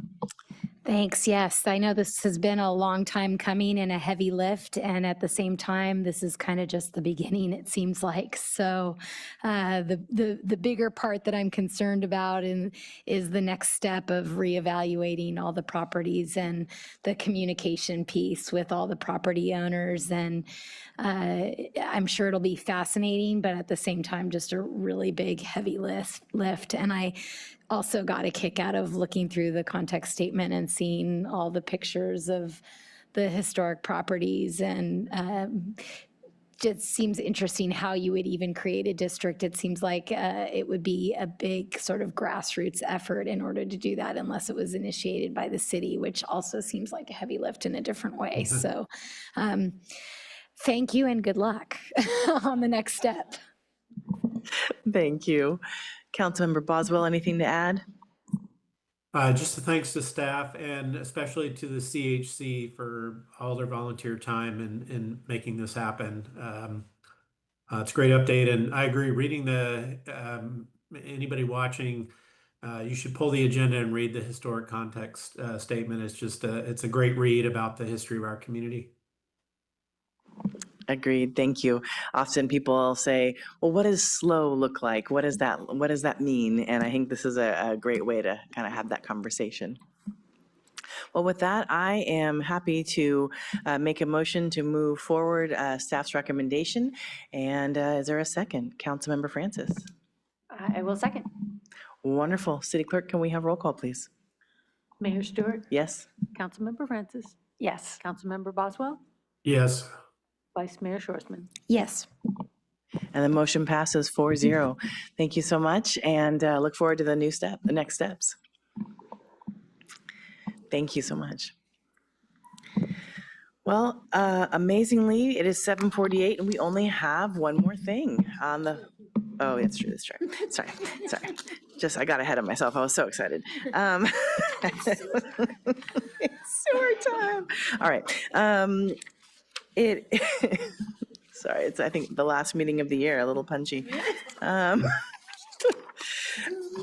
right, so sewer lateral and rebate programs, as we have these conversations about the many emails we receive, it was pleasant to say that most of the emails around this sewer lateral rebate program were pretty positive, which I would say means that we have done a lot of work in our staff to be able to come to this point that it is not full of irate emails. So thank you very much for bringing us to this point. Director Floyd, I'll pass it over to you. Thank you, Mayor, and thank you for that acknowledgement. We are actually excited to be here tonight. I know we don't always pack the room to talk about sewer lateral rebates, but this is a pretty fun one tonight. So our primary recommendation is about updating the general plan to reflect the new capacity constrained areas, but we are also excited to bring back some of the guidance we received from council at our study session in August to talk about amending the private sewer lateral replacement rebate program, as well as establishing a private sewer lateral inspection rebate program. So I am joined this evening by Deputy Director of Wastewater, Chris Lehman, and our Utility Special Projects Manager, Shauna Scott, who will be giving the presentation, and then we will be happy to answer any questions on that. So thank you in advance for your time.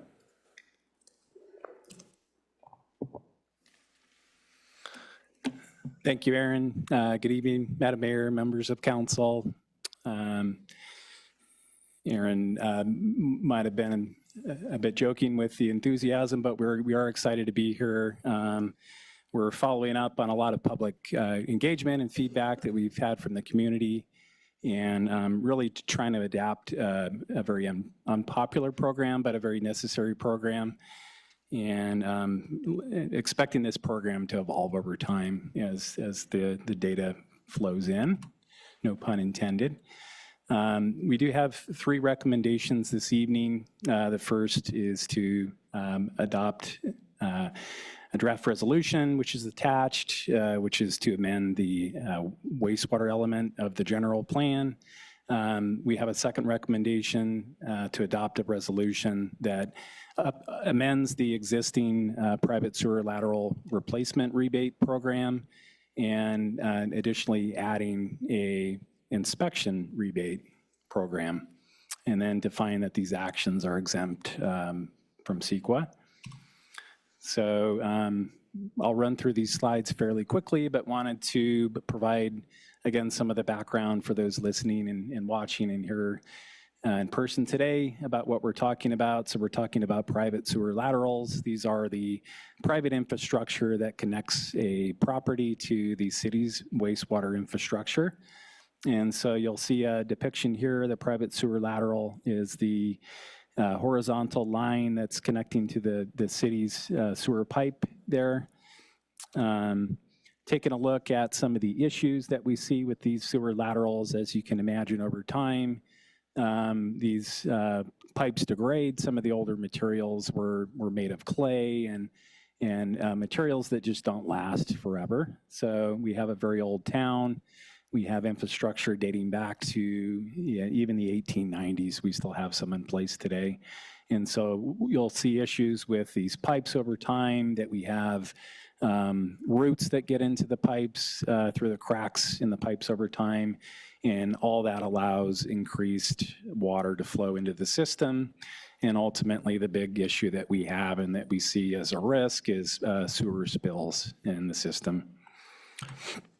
Here's a wonderful picture looking at what could potentially happen, and this is actually a real picture of a private sewer lateral in the community. And two pictures here. The lower right-hand corner, you're looking at a clay sewer lateral, so you'll see the cracks that form in those clay pipes over time. And what happens is the tree roots get into the pipe, and you'll see an extreme representation of what that looks like when you get roots into a pipe, and that just doesn't allow sewage to flow properly. It could lead to backups in the street, in the public right-of-way, and then really, I think importantly also to point out to property owners, this could lead to backups in your own home. So I wanted to highlight that.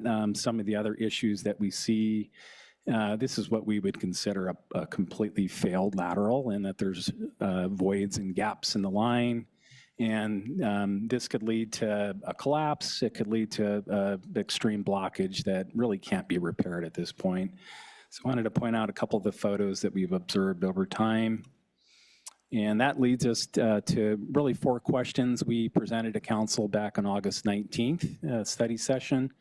The first, we're not going to be asking for direction this evening, but wanted to point out that we are going to be returning on April 7th of next year to talk about potential alternative routes for the wastewater flow offset program. Not going to be asking for direction tonight, but wanted to point out that we are still going to, we will be returning to discuss this item at a future date. So mark that down. We do have a series of public workshops set up with the development community, as well as the realtors, to get additional feedback, look for creative solutions to adapting this program. The first item that we are bringing this evening, and this is where I will defer to Shauna Scott if we have any specific questions, but wanted to give some of the background here. We had what we consider to be a long-range plan completed for the wastewater collection system. That plan is looking at the entirety of our sewer conveyance system and looking for areas that are considered to be capacity constrained. And what that means is that, we don't have enough room in the pipe to convey the flow. As we're looking out to 2035, the city expands and builds out to full capacity. Do we have enough capacity in the system to convey the sewage without an elevated level of risk for spills and blockages? So Council provided staff direction to return today to provide an updated recommendation. The first step along the way to get here was a trip to Planning Commission, which we did on October 22nd. And the recommendation was to approve the general plan wastewater element amendment. In that amendment, we do have an updated capacity constrained map, and then we also have some minor updates that really account for the upgrades that have taken place at the wharf. In the wharf project, we've happily celebrated that project's completion, and we want to reflect that in the wastewater element of the general plan. Primary update is the map, but we also have some other updates to really bring this, this element up to date. One last note on this item is that with this updated capacity constrained map, probably more of the most common feedback we've received from the community is related to the wastewater offset program, which we mentioned we're going to be bringing back in April of next year. Some of the feedback we've received is, okay, to carry out this program, the wastewater offset program, very difficult to find offsets, and offsets being you add additional flow to the system, you have to replace that additional flow by fixing existing infrastructure that is in poor condition. And so essentially to do that, what it all boils down to, fixing faulty laterals that are failed, looking at some of those photos on the previous slides, fixing those laterals, the additional new flow from new development offsets each other. To find those offsets, very difficult. So we are going to be rolling out a matchmaking service, if you will. Not as exciting as a dating service, but if you think of it as in wastewater terms, you know, you have a need, very difficult to broker that. The city is not going to be directly involved in that matchmaking, but what we are going to do is to have a voluntary opt-in program that says, for the property owners in these capacity constrained areas, would you be interested in opting in to this voluntary offset program? If yes, those properties would be listed as a signal for developers that are looking for offsets. And the intent here is just to pre-screen and get a larger database to accelerate the process. And so we'll be talking more about that. We are going to be sending some targeted outreach mailers to folks that are in these new locations. So that's the first item. We're talking about a general plan wastewater element amendment, primarily with the map update. And I'll dig into that a bit. Bit of the background about the water and wastewater element. First adopted in 1987. Really, the big item here that we're talking about today is the amendment to the capacity constraint map. That was first established in 2018. That 2018 amendment took into account a long-range plan and flow study that was completed in 2015. So about 10 years ago, we did the same thing that we've just recently completed. And we plan to do that every 10 years. Let's reevaluate what the system can handle. Let's make informed decisions based on data and manage the risk accordingly. Again, how are these areas determined? We have a public and private system. We talked about how that private system connects to the public system. The big issue that we see related to capacity is really when we get storms and big rain. And what happens is you have those breaks and cracks in the pipes, and that rainwater seeps into the ground and ultimately makes it into the broken lateral, gets into the city system, and either causes a spill on the private side or on the public side. Figure on the right here is the map of the current capacity constrained areas in the city. There are three. Again, this current map is based on a study that was performed about 10 years ago that identified these areas as capacity constrained. And the key thing to note here are any parcels that are located in these areas are subject to this offset program.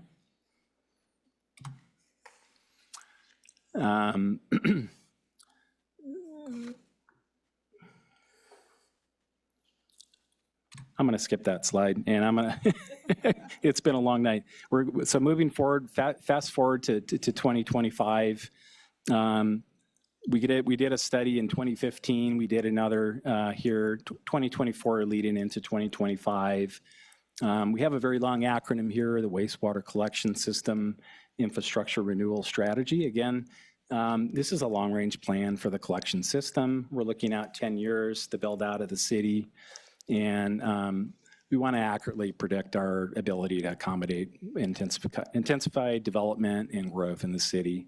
And so to accomplish that, we installed a series of flow meters out in the city, and we logged the flow. Through some pretty advanced modeling, we project those values to both peak events and average conditions, and then we look out to 2035 to determine what areas are most capacity constrained.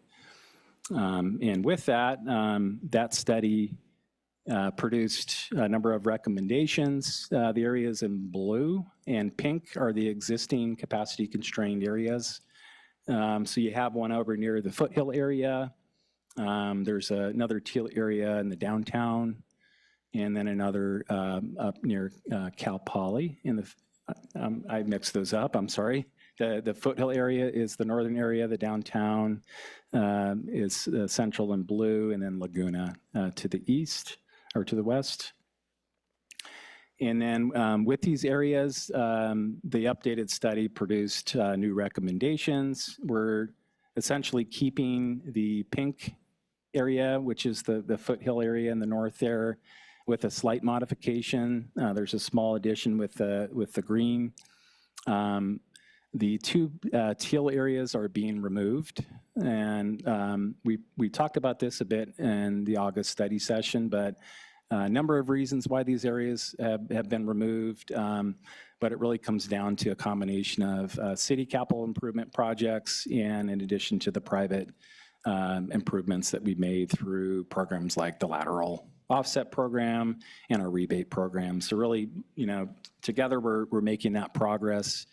I view this as a pretty big win to be able to take away two areas. So taking a step forward, what are we going to see with the updated map and recommendations? We're down to two areas, and again, it's that existing Foothill area on the left, which is slightly modified, but retaining much of its current boundaries. And then we have a second area that is more to the northeast corner of town.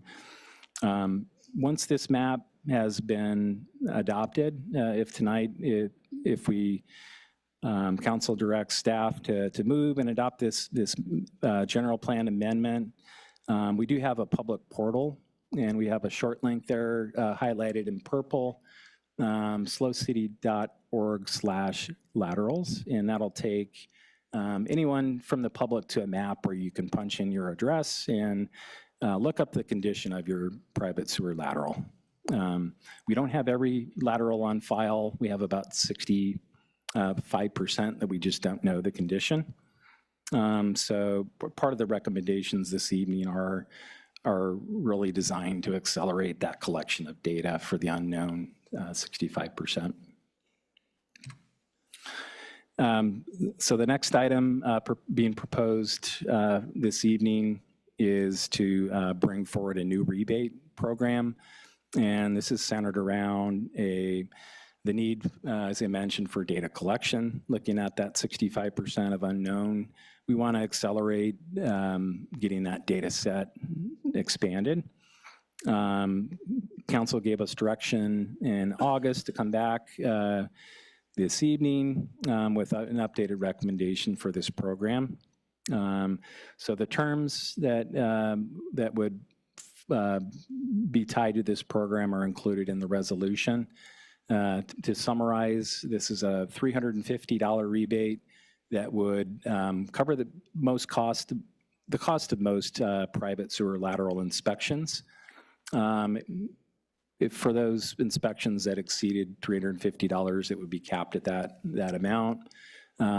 This rebate would be available to all property types in the newly defined capacity constrained areas. So single-family home, multifamily, and commercial properties. Again, wanted to highlight here the fact that we are talking about just the capacity constrained areas. And the intent here is to focus on the areas of most concern. Limited funding, where's the most,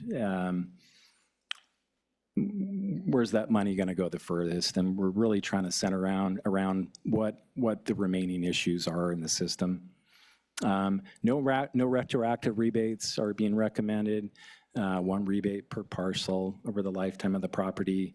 And then importantly to note, we heard loud and clear in August that their staff is not recommending a mandatory replacement at this time. So we do not want to de-incentivize folks to say, well, I don't want to do that inspection.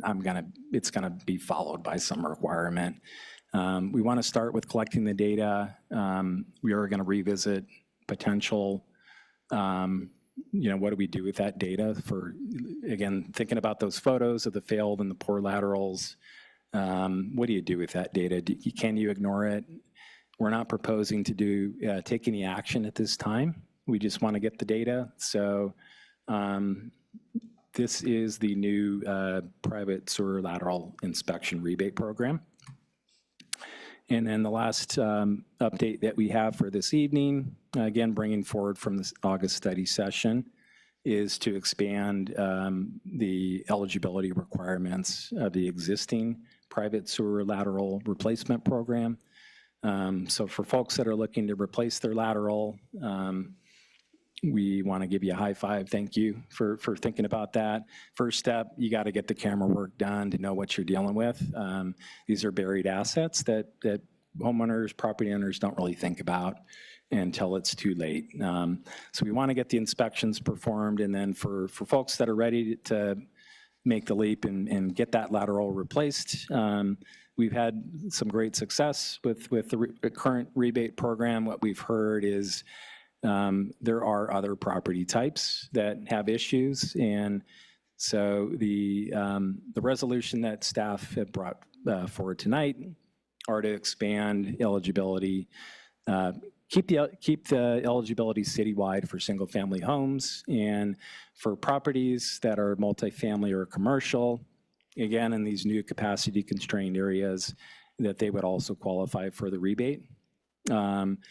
Did a considerable amount of brainstorming and research and analysis, trying to come up with different ways to set up a multi-tiered rebate program. At this time, we haven't determined a reasonable way to do that.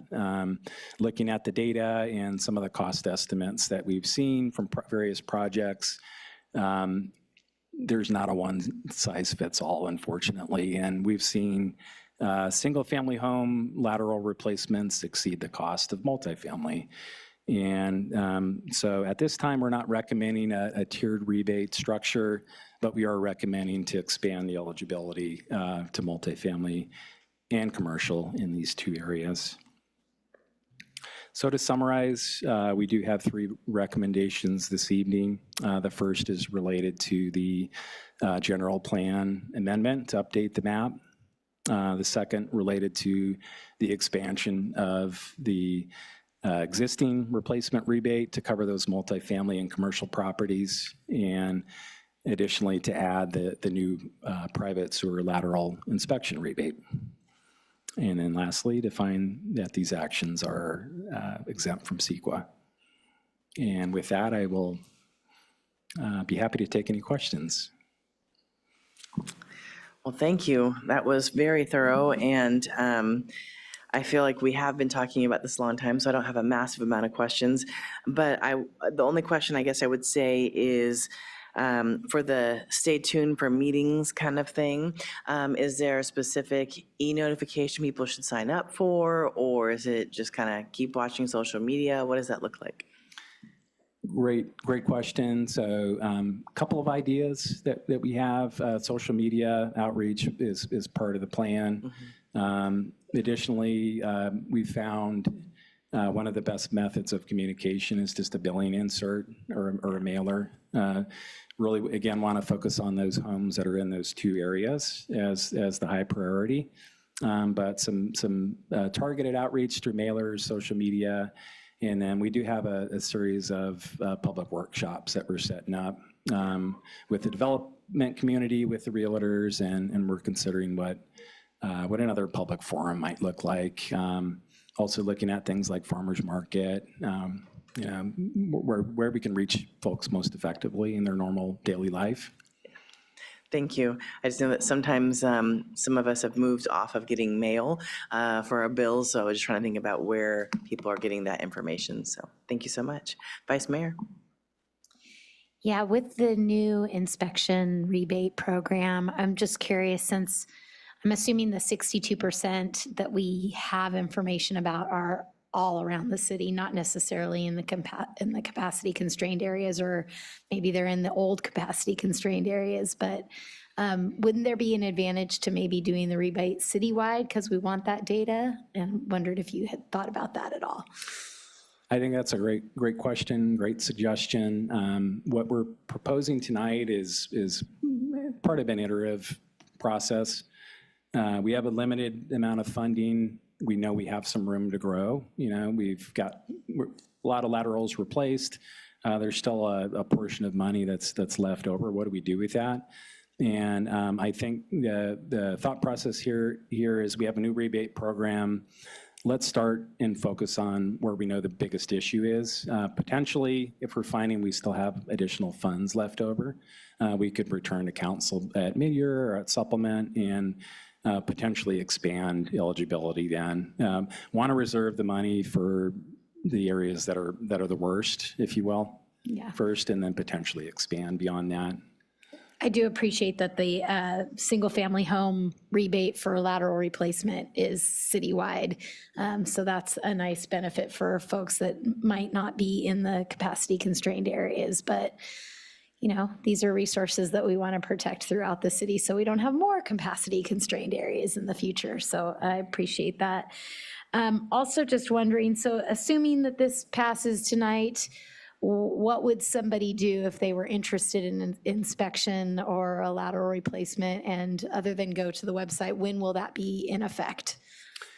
Great question. I'm hopeful by the end of the week, our website will be updated, if not tomorrow. That's the target. But if folks are interested in learning more, the website is probably the best place to go to, and it's www.slowcity.org/lateral rebates.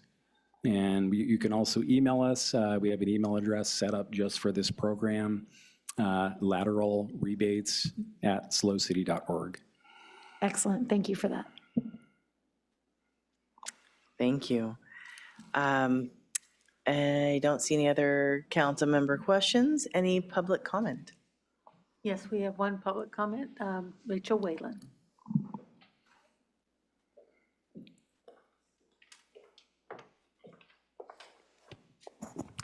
Good evening, Mayor and council members. Rachel Whalen with the SLO Chamber. The SLO Chamber Board reviewed the proposed updates before you and would like to provide the following comments. We support expanding eligibility for the existing $4,000 lateral replacement rebate to multifamily and commercial properties. This correction will help address aging infrastructure in areas that are central to our housing and economic base.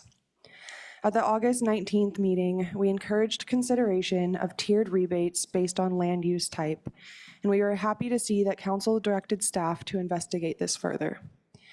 However, we were disappointed to see that further information on tiered replacement rebates was not included in tonight's staff report. While we understand that designing a perfectly equitable tiered system is challenging, many of the same complexities that impact the cost of sewer lateral replacement currently exist with the residential-only rebate program. Yet that was not previously an impediment to moving forward with a plan. We urge the council to pursue a tiered approach so rebate levels better correspond to actual project costs and infrastructure needs, which will likely be much higher for multifamily and commercial replacements than single-family properties. A simple system of tiered project expenses could apply to all projects and thus would assist where assistance is most needed. We also encourage the city to continue exploring ways to reduce costs for residents, such as evaluating opportunities for economies of scale through preferred contractor models, provided this can be done without triggering public contracting requirements. This could help achieve system goals while keeping compliance affordable. Finally, I know this is coming back as a study session in April, but I wanted to express our continued support for transitioning away from the offset program and moving toward a system that relies on inspection upon sale for lateral replacement. Developers should not be responsible for replacing laterals on unrelated properties, and the offset process has added costs and complexity that ultimately discourages housing production at a time when our community urgently needs more homes. Inspection upon sale places responsibility where it belongs, improves system performance, generates more consistent inspections and data, and allows the seller to adjust the home sale price based on anticipated sewer lateral improvement needs. We look forward to continued engagement on this as it comes back in April. Thank you for your continued commitment to improving critical infrastructure, an essential foundation for an economically vibrant community. Thanks. Thank you. No other comments? That's correct. Thank you. Excuse me, Vice Mayor. Thank you. That comment actually reminded me of a question that I had written down here and I neglected to ask it was, is there a requirement for inspection upon sale already, or does that not exist? I feel like I remember that does exist already. Yes, that's correct. So the current inspection upon sale program is not proposed to be modified at this time. What would change is for those carrying out that requirement, they would qualify for the rebate. Okay, if they're in the capacity constrained areas. If they're in a capacity. If they're not in the capacity constrained area, they still have to, somebody through the sale of a property needs to pay for the inspection. Correct.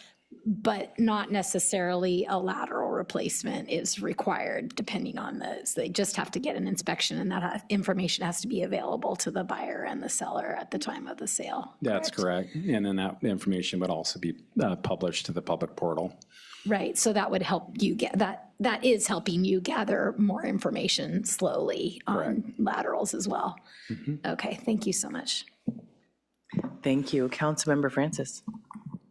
Yeah, thank you so much. I was glad Ms. Whalen brought up something that reminded me of our last hearing on this and the preferred contractor model. Was that something that was explored at all for this particular proposal, or is that something we do on any of our other types of programs like this?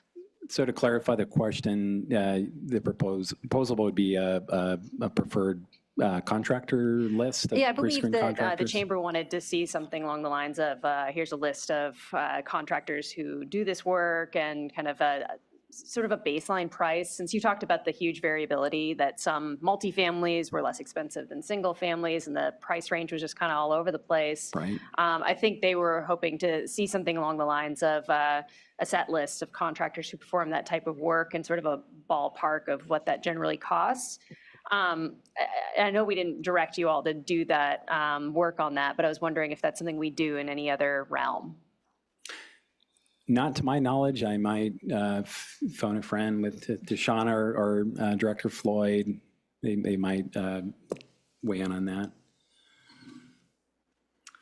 I'm not aware of any preferred contractor lists for actual construction work. I know the city has kind of identified like certain environmental consultants that are qualified, by the city to do, technical studies for development projects, but I'm not aware of any for construction. Okay, thank you. I'd say the only thing to add on that would be that we do encourage property owners that are seeking replacements to get multiple bids. And that's really, I think, where you see the variability when you get a blind bid. And there could be some extreme variability.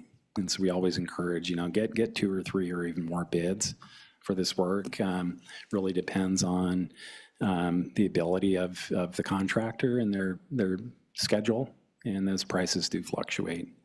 as you say that, I recall that this is pretty much exactly how the conversation went in August. So I appreciate you refreshing my memory.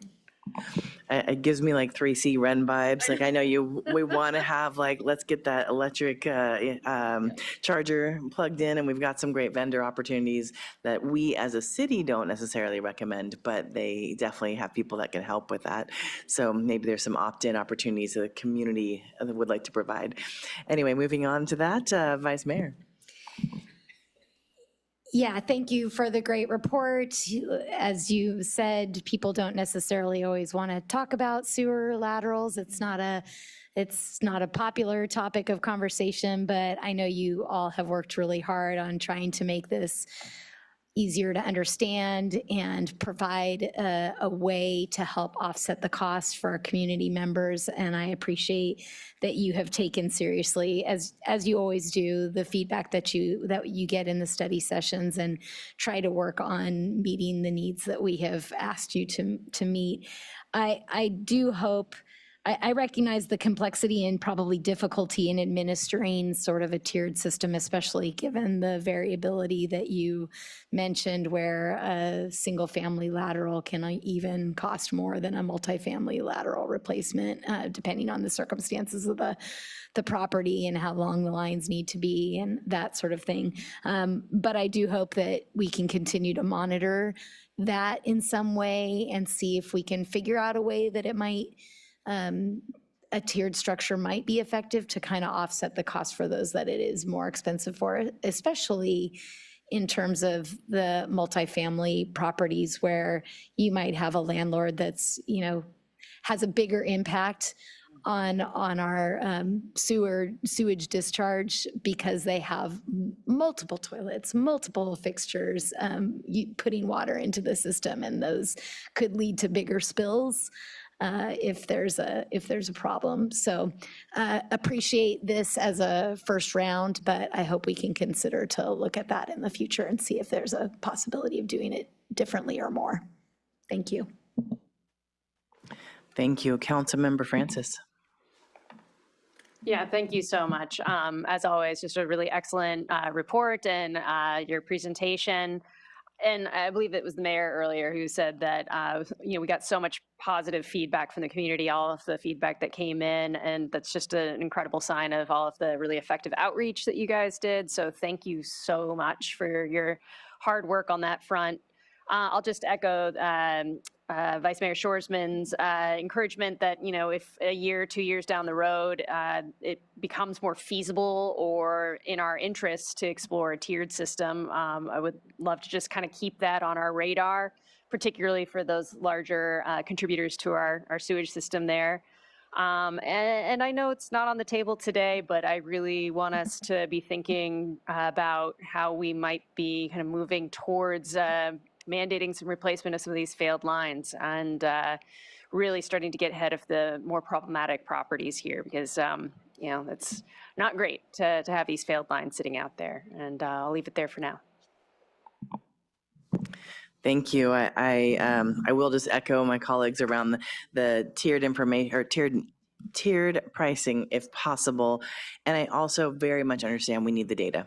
And I think that's, we've heard that message from the community on pretty much every department we have is we need the data. And I think that you all have done a wonderful job at figuring out how we're going to potentially get the data. So thank you for that.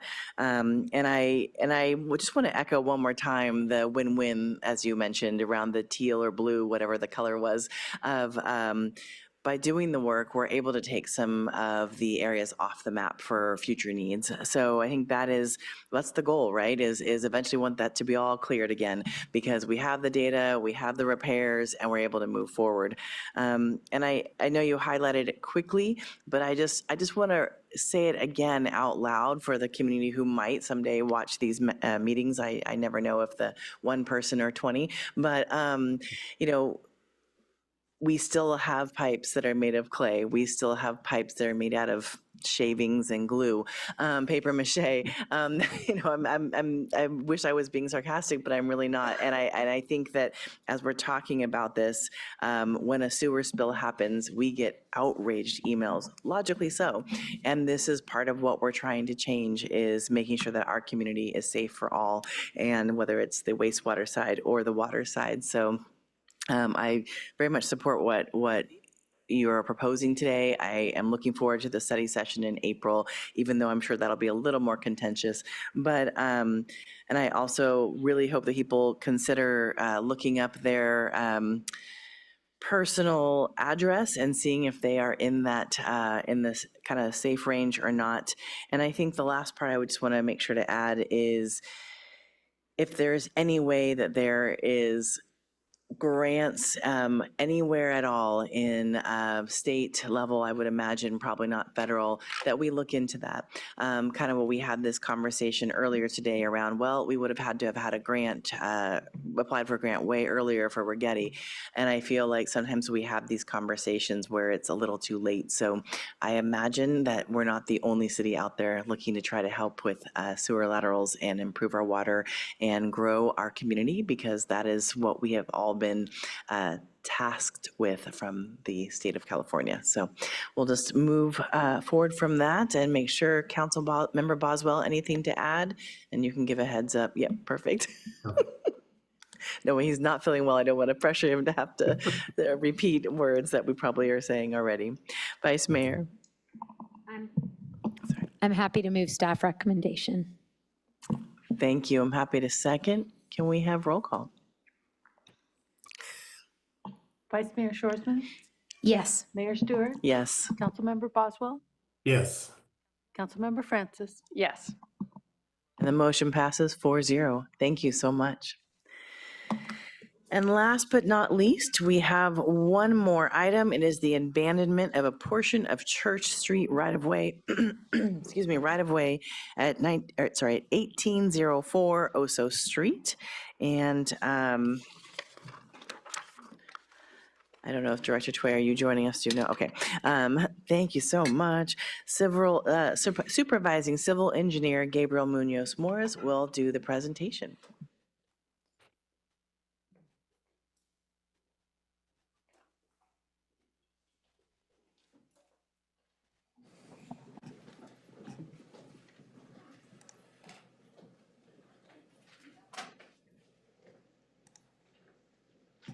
There we go.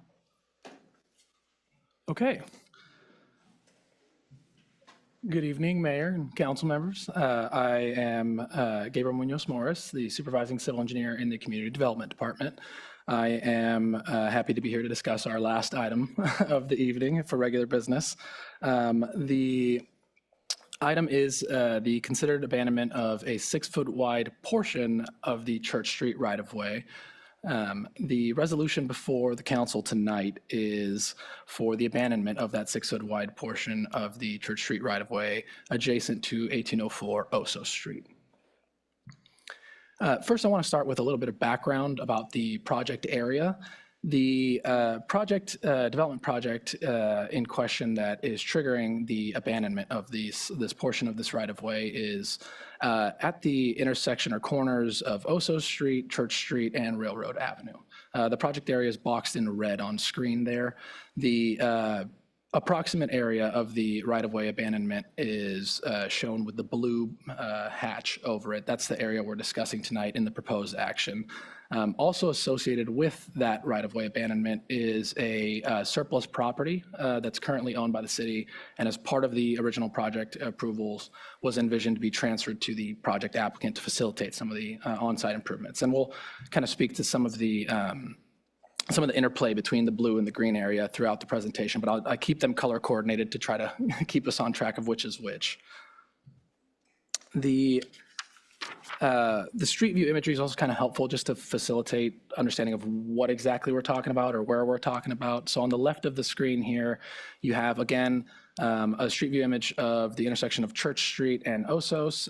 And again, the blue area is more or less where that 6-foot wide portion of the Church Street right-of-way is proposed to be abandoned in tonight's action.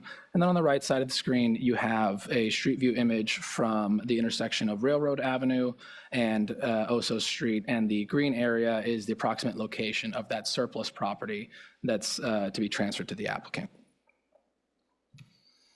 The background I want to provide kind of starts with a little bit of a history about this. So this effort's actually almost 20 years in the making, leading to tonight for a abandonment of a sliver of a city right-of-way.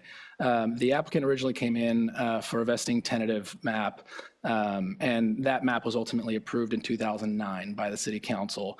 As part of that approval of the original project, the surplus property disposal, again shown in green on the right side of the screen, was envisioned in those approvals, as well as the right-of-way abandonment. And those are shown on the map. This is the snip on screen is actually a snip from the actual final parcel map. So it showed the future acquisition of both the right-of-way in blue, as well as the future acquisition for the surplus property in green on the right side. The process for the actual right-of-way abandonment is governed in the California Streets and Highways Code. It requires a couple different steps. For our process here at the city, it's actually a 3-step process. The first step in the process being a finding of general plan conformity by the Planning Commission. So in this case, for this project, the Planning Commission found that the proposed right-of-way abandonment was consistent with a general plan in January of 2009. At that meeting, they also forwarded a recommendation to the council for consideration of the right-of-way abandonment. The next step in the process is the council to consider and ultimately abandon the right-of-way at a public hearing, which is ultimately what we're here to do today. The city process requires a 2-step process. The first one is adoption of a resolution of intent to abandon the right-of-way, which the City Council did in April of 2009. And at that meeting, they agendized the second step in the process, which got delayed a couple years, and that's why we're here, to actually adopt the resolution of abandonment for the sliver of right-of-way. That item was scheduled for June 2009 and was ultimately postponed at that time so that the project team could focus on some of the items associated with the real property exchange agreement for that surplus property. In 2015, in January, the item for the finalization of the right-of-way abandonment was again agendized for council consideration in conjunction with an approval of a real property exchange agreement for that green area that we saw on screen earlier for the surplus property. Ultimately, the right-of-way abandonment item was postponed again in 2015, but the property exchange agreement was approved in 2015. And this is where the property exchange agreement and that surplus property come into full play and why they're related to the item that we're here to talk about tonight. As part of the real property exchange agreement for that surplus property, again, that's that area boxed in green on screen, the city required the applicant also enter into an environmental indemnity agreement. The reason for that is, if you can see the big red circle on screen, the proximity of that city-owned property to the railroad. There's no known issue with contamination at that property, but just given the proximity to it, the city wanted to be protected in case a future issue around contamination was discovered in that surplus property after it was transferred to the applicant. So the city required that the applicant enter both into the transfer agreement for the property as well as the environmental indemnity agreement. And the applicant reviewed the document, agreed to it. Ultimately, though, after the city council approved the agreements, the applicant's lender refused to sign the environmental indemnity agreement at that time. So that put a pause on that document getting finalized, and the applicant kept trying to do what they could to move this process forward. The surplus property was ultimately agreed to be transferred to the applicant in exchange for certain improvements that the applicant had to build for the city, mainly ADA accessibility to connect pedestrian paths of travel from the Jennifer Street Bridge that goes over the railroad tracks to this north part of Oso Street. So the applicant focused on actually constructing those improvements in that interim period after their lender refused to sign the agreement at the time. Then earlier this year, in the spring of 2025, the applicant reached out to city staff, notifying staff that they had a new lender that is now willing to sign the environmental indemnity agreement, and they would really like to circle this and close this loop to finalize this process. They've also built a patio that serves a new business on one of the first floors of one of those buildings right at the corner of Railroad Avenue and Oso Street. And that area to be transferred is tied up into those patio improvements. They want to make sure that the improvements are on that property that's tied to the improvements they've built.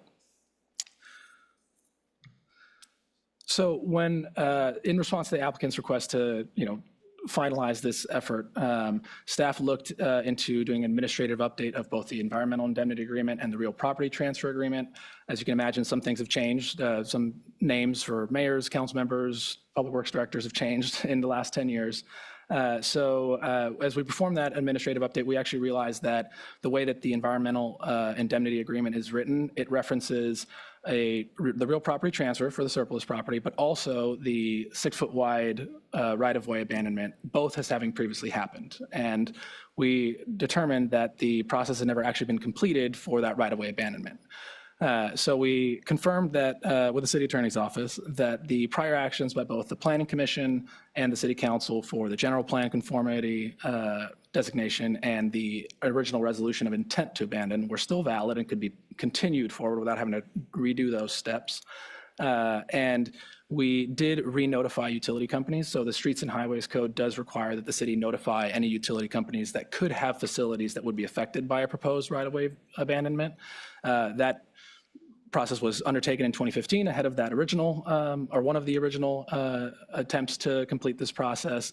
But given that it had been a decade now since those utility companies had been notified, staff felt that it would make the most sense to re-notify just to confirm that nobody had something changed in the last 10 years. And we did complete that notification in August of 2025, and no utility company confirmed that they did have any facilities that would be affected by the right-of-way vacation or abandonment, excuse me.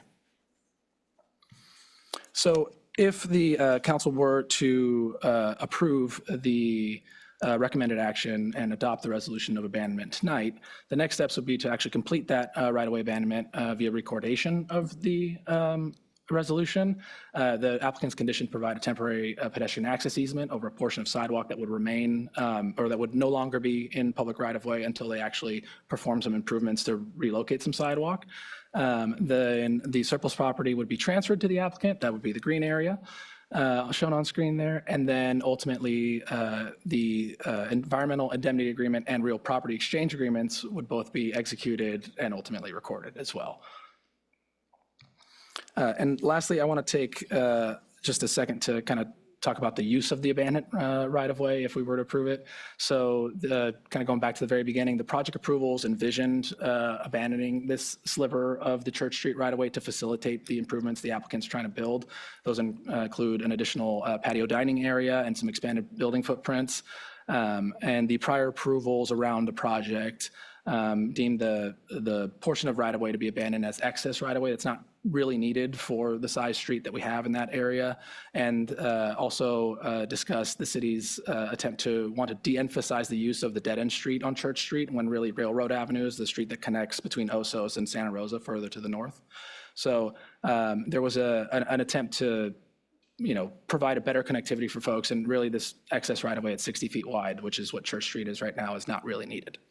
And then the applicant plans to submit for the next phase of their development project in the next 6 months, which will then kind of continue the ball forward with the proposed improvements at the site. So again, the recommendation is for the council to adopt a resolution of abandonment of the 6-foot wide portion of the Church Street right-of-way adjacent to 1804 Oso Street, and authorize the recordation once the conditions of abandonment have been met. And with that, I'm happy to take any questions the council has. Wonderful. Thank you so much. That was really thorough and lovely in the sense of, I think everyone could understand what was happening with that, whether they were involved in 2009 or today. So thank you for that. When I first started reading this, I thought, wow, is this just bureaucracy? What in the world? But then I went into it a little bit more and okay, I see what's happening now. I look forward to seeing what the applicant's next steps look like because it sounds really exciting. Vice Mayor. Yeah, thank you. So I guess my only real questions about this is this common? I don't remember seeing us abandon a piece of a street before, or maybe just not in my time on council or in my recollection. Yeah, but that's with, I know you're saying Slack Street, but that's with Cal Poly. That's different. And that's a much bigger section of street. This is like just a little portion in front of essentially one building, I think. The length of the Sally Lou's coffee shop, basically, or maybe a little bit beyond that. And then it would go back to the regular width beyond that, correct? So That's correct. So the proposed abandonment is fronting the project site, and then, so effectively narrowing the street right away from 60 feet to 54, and then it would remain 60 feet beyond that point to the dead end point. To your question about whether it's common or not, it's not something you see on every project. I think the reasoning it makes sense here for this project is the uses on the site. So not every site has a corner restaurant that has a natural sidewalk dining component to it. A right-of-way abandonment really facilitates that more than anything else. So there's a natural use of that space, whereas if somebody wanted to build for example, slightly bigger house, it wouldn't necessarily make as much sense to the city, right? There's a natural benefit or a mutual benefit to the city of getting updated improvements in the public right-of-way that would remain, as well as an activated space for a local business in this action. okay, thank you. And the resolution doesn't really involve can you go back a slide, if you wouldn't mind? Or I'm sorry, 2 slides with the picture. With the green section. The resolution doesn't really involve that portion of the public right-of-way, correct? It's really just the portion on Church Street that we're. Correct. Yeah, so the resolution or the action tonight is really just the abandonment of the 6-foot wide portion on Church Street, which is the blue area on the screen here in the image. The area boxed in green was already previously identified and approved for transfer to the applicant and identified as surplus property. So that approval was already given to the applicant. The documents for that transfer have already been approved by the city council. It's just a matter of this sticky wicket of the right-of-way in blue holding up the transfer of the area in green now because of the way the document's written. Okay. Right. I was not making the connection between those two things. And with the green area, although we're not really worried about that today, it looks like it overlaps with the parking lot a little bit. Is that going to cause issues with the parking area there? So that might just be the way it's shown on the image. I was trying to get it as tight as possible. It's a little hard on PowerPoint. The area is beyond the parking area. The parking on Railroad Avenue would remain city property. Perfect. Okay. Thank you so much, and sorry for the extra questions. Not at all. No need to be sorry. Thank you. I don't see any other questions at this time. Do we have any public comment? No, we do not. Okay. Well, back to deliberations. Anything to add? Councilmember Francis. Yeah, not a lot to deliberate here. I just appreciate the cleanup and also the thorough history that really laid all of this out really well. So when it's time, I'd like to go ahead and make a motion. Seeing no hands, I think it's time. All right, I move to approve staff recommendations. Vice Mayor? I will second it. Thank you. City Clerk, can we have roll call? Councilmember Francis? Yes. Vice Mayor Shorsman? Yes. Councilmember Boswell? Yes. Mayor Stewart? Yes, and the motion passes 4-0. Thank you so much for this great presentation, and excited to see, again, like I said, what the applicant will be doing with this space. With that, we have the last part of our meeting for 2025, which is the liaison reports and communications. For SLOCOG, we will be meeting next week instead of this week, so I guess you'll get to hear about that in January. Then, unfortunately, I will be missing the REACH meeting because I will be at the Cal City statewide board meeting leaving tomorrow morning. So I'll give you a little update on that. I am very excited to share with you. There are things that in this role I never thought I would be so excited to share about, and wastewater, water, and trains are in that bucket. I was able to go to the Coast Rail Coordinating Council along with Mayor Cassidy from Grover Beach and Executive Director of SLOCOG, Pete Rogers, and we got to see King City in all of its glory and learn actually about council member Boswell's students who a long time ago went to King City and said, did you know you used to have a train stop? So from that, they did some history and they updated their general plan, which they were in the process of, and they are getting a train stop in King City. And why do I want to tell you about King City? One, because it's very cool. It's a really cool multimodal transportation center that I brought in English and Spanish if you want to read about it later. But it is going to be a stop on the way to San Luis Obispo, on the way to LA, on the way to San Diego. So adds, on the way to San Jose. So adds just more ability to get up and down the state and through through San Luis Obispo. Also very excited, we have an additional midday train that's going to come from San Diego and come all the way up to San Luis Obispo and back. So that means more ways to get up and down this state for all of our community members, but I'm pretty sure Cal Poly and Cuesta students will be even more excited about that. So there's a lot to say about this meeting, and I won't continue, but one thing that was clear that just continues to be clear is this was well over 12 years in the making just to get to the point that they're at right now. So every time we look at all these really cool things that happen in cities, our own and others, it just takes planning, many years, lots of logistics, lots of community engagement, and then bingo, we've got it. So I'll pass it on to Councilmember Francis. Well, trains are a tough act to follow, but I did have the great honor of attending the GIS Day on the 19th and offering them their proclamation.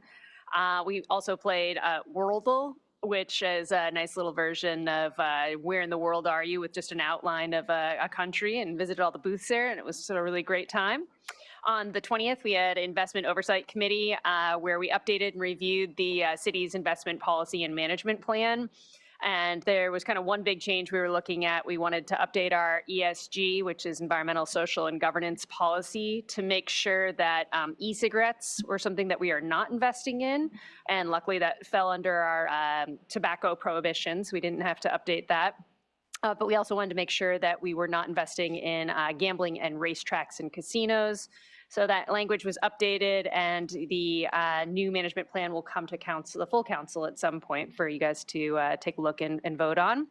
And on the 28th, got to go down and see Vice Mayor give a lovely speech and flip the switch at Light Up the Plaza, and that was a really beautiful evening, and got to go out and spend lots of money at all the local businesses afterwards. My 13-year-old is doing her very best to keep the local economy stimulated, so we'll keep on coming down. I'll leave it there. Thank you, and thank you to your daughter. Vice Mayor. Thank you. Yes, it was fun to have my sort of last official duty as vice mayor being to flip the switch on the downtown holiday lights in the plaza. A lot of fun, lots of people downtown doing as your daughter was doing and supporting our local businesses. And I have helped contribute myself and plan to contribute some more in the next couple of weeks, preparing for the upcoming holidays. So always looking forward to that. And since the last meeting, we had a Homeless Services Oversight Council meeting, actually the day after our last council meeting. And we have a special meeting coming up on the 15th to look at a very quick turnaround time on some grant funding with the federal shutdown. Some of the continuum of care funding was held up, and they did their best to make it difficult for jurisdictions by making the time frame that we have to turn these applications in even tighter with the federal shutdown. They didn't allow more time for entities to turn in their applications. So, but we've got the executive committee meeting early on the 15th to make sure we get that recommendation and that application in quickly. Attended Good Morning SLO last Tuesday, where we got to welcome the new president and CEO, Garrett Olson. Always a pleasure to attend those events. They're always, there's always something for everybody, and they're always a good reason to get up early on a Tuesday or Thursday morning. And last but not least, got the pleasure of attending a meet and greet, I guess you would call it, at E.T. Stills University with the city manager and deputy city manager in the old Mind Body building that they have cleared out, and they are getting ready to retrofit as classrooms and a library and all sorts of other learning facilities and meeting rooms for students to open at their, hopefully they will be able to start having students learn there in the next school year. So next fall is what I believe they're looking at, if they can stick to the schedule that they are hoping for. So that will be wonderful, and also got a chance to share and learn a little bit more about some expansion of some of their programs. They are historically a physician's assistants training program here locally on the Central Coast, but in the next several years, they will be opening a Bachelor of Science in Nursing program, which is pretty amazing, so, and much needed. So thank you to staff for inviting me along on that. Nice. We need that healthcare training and healthcare education in this community big time. And thank you for stepping in on Friday for the tree. It was definitely one of the sad things to miss last week.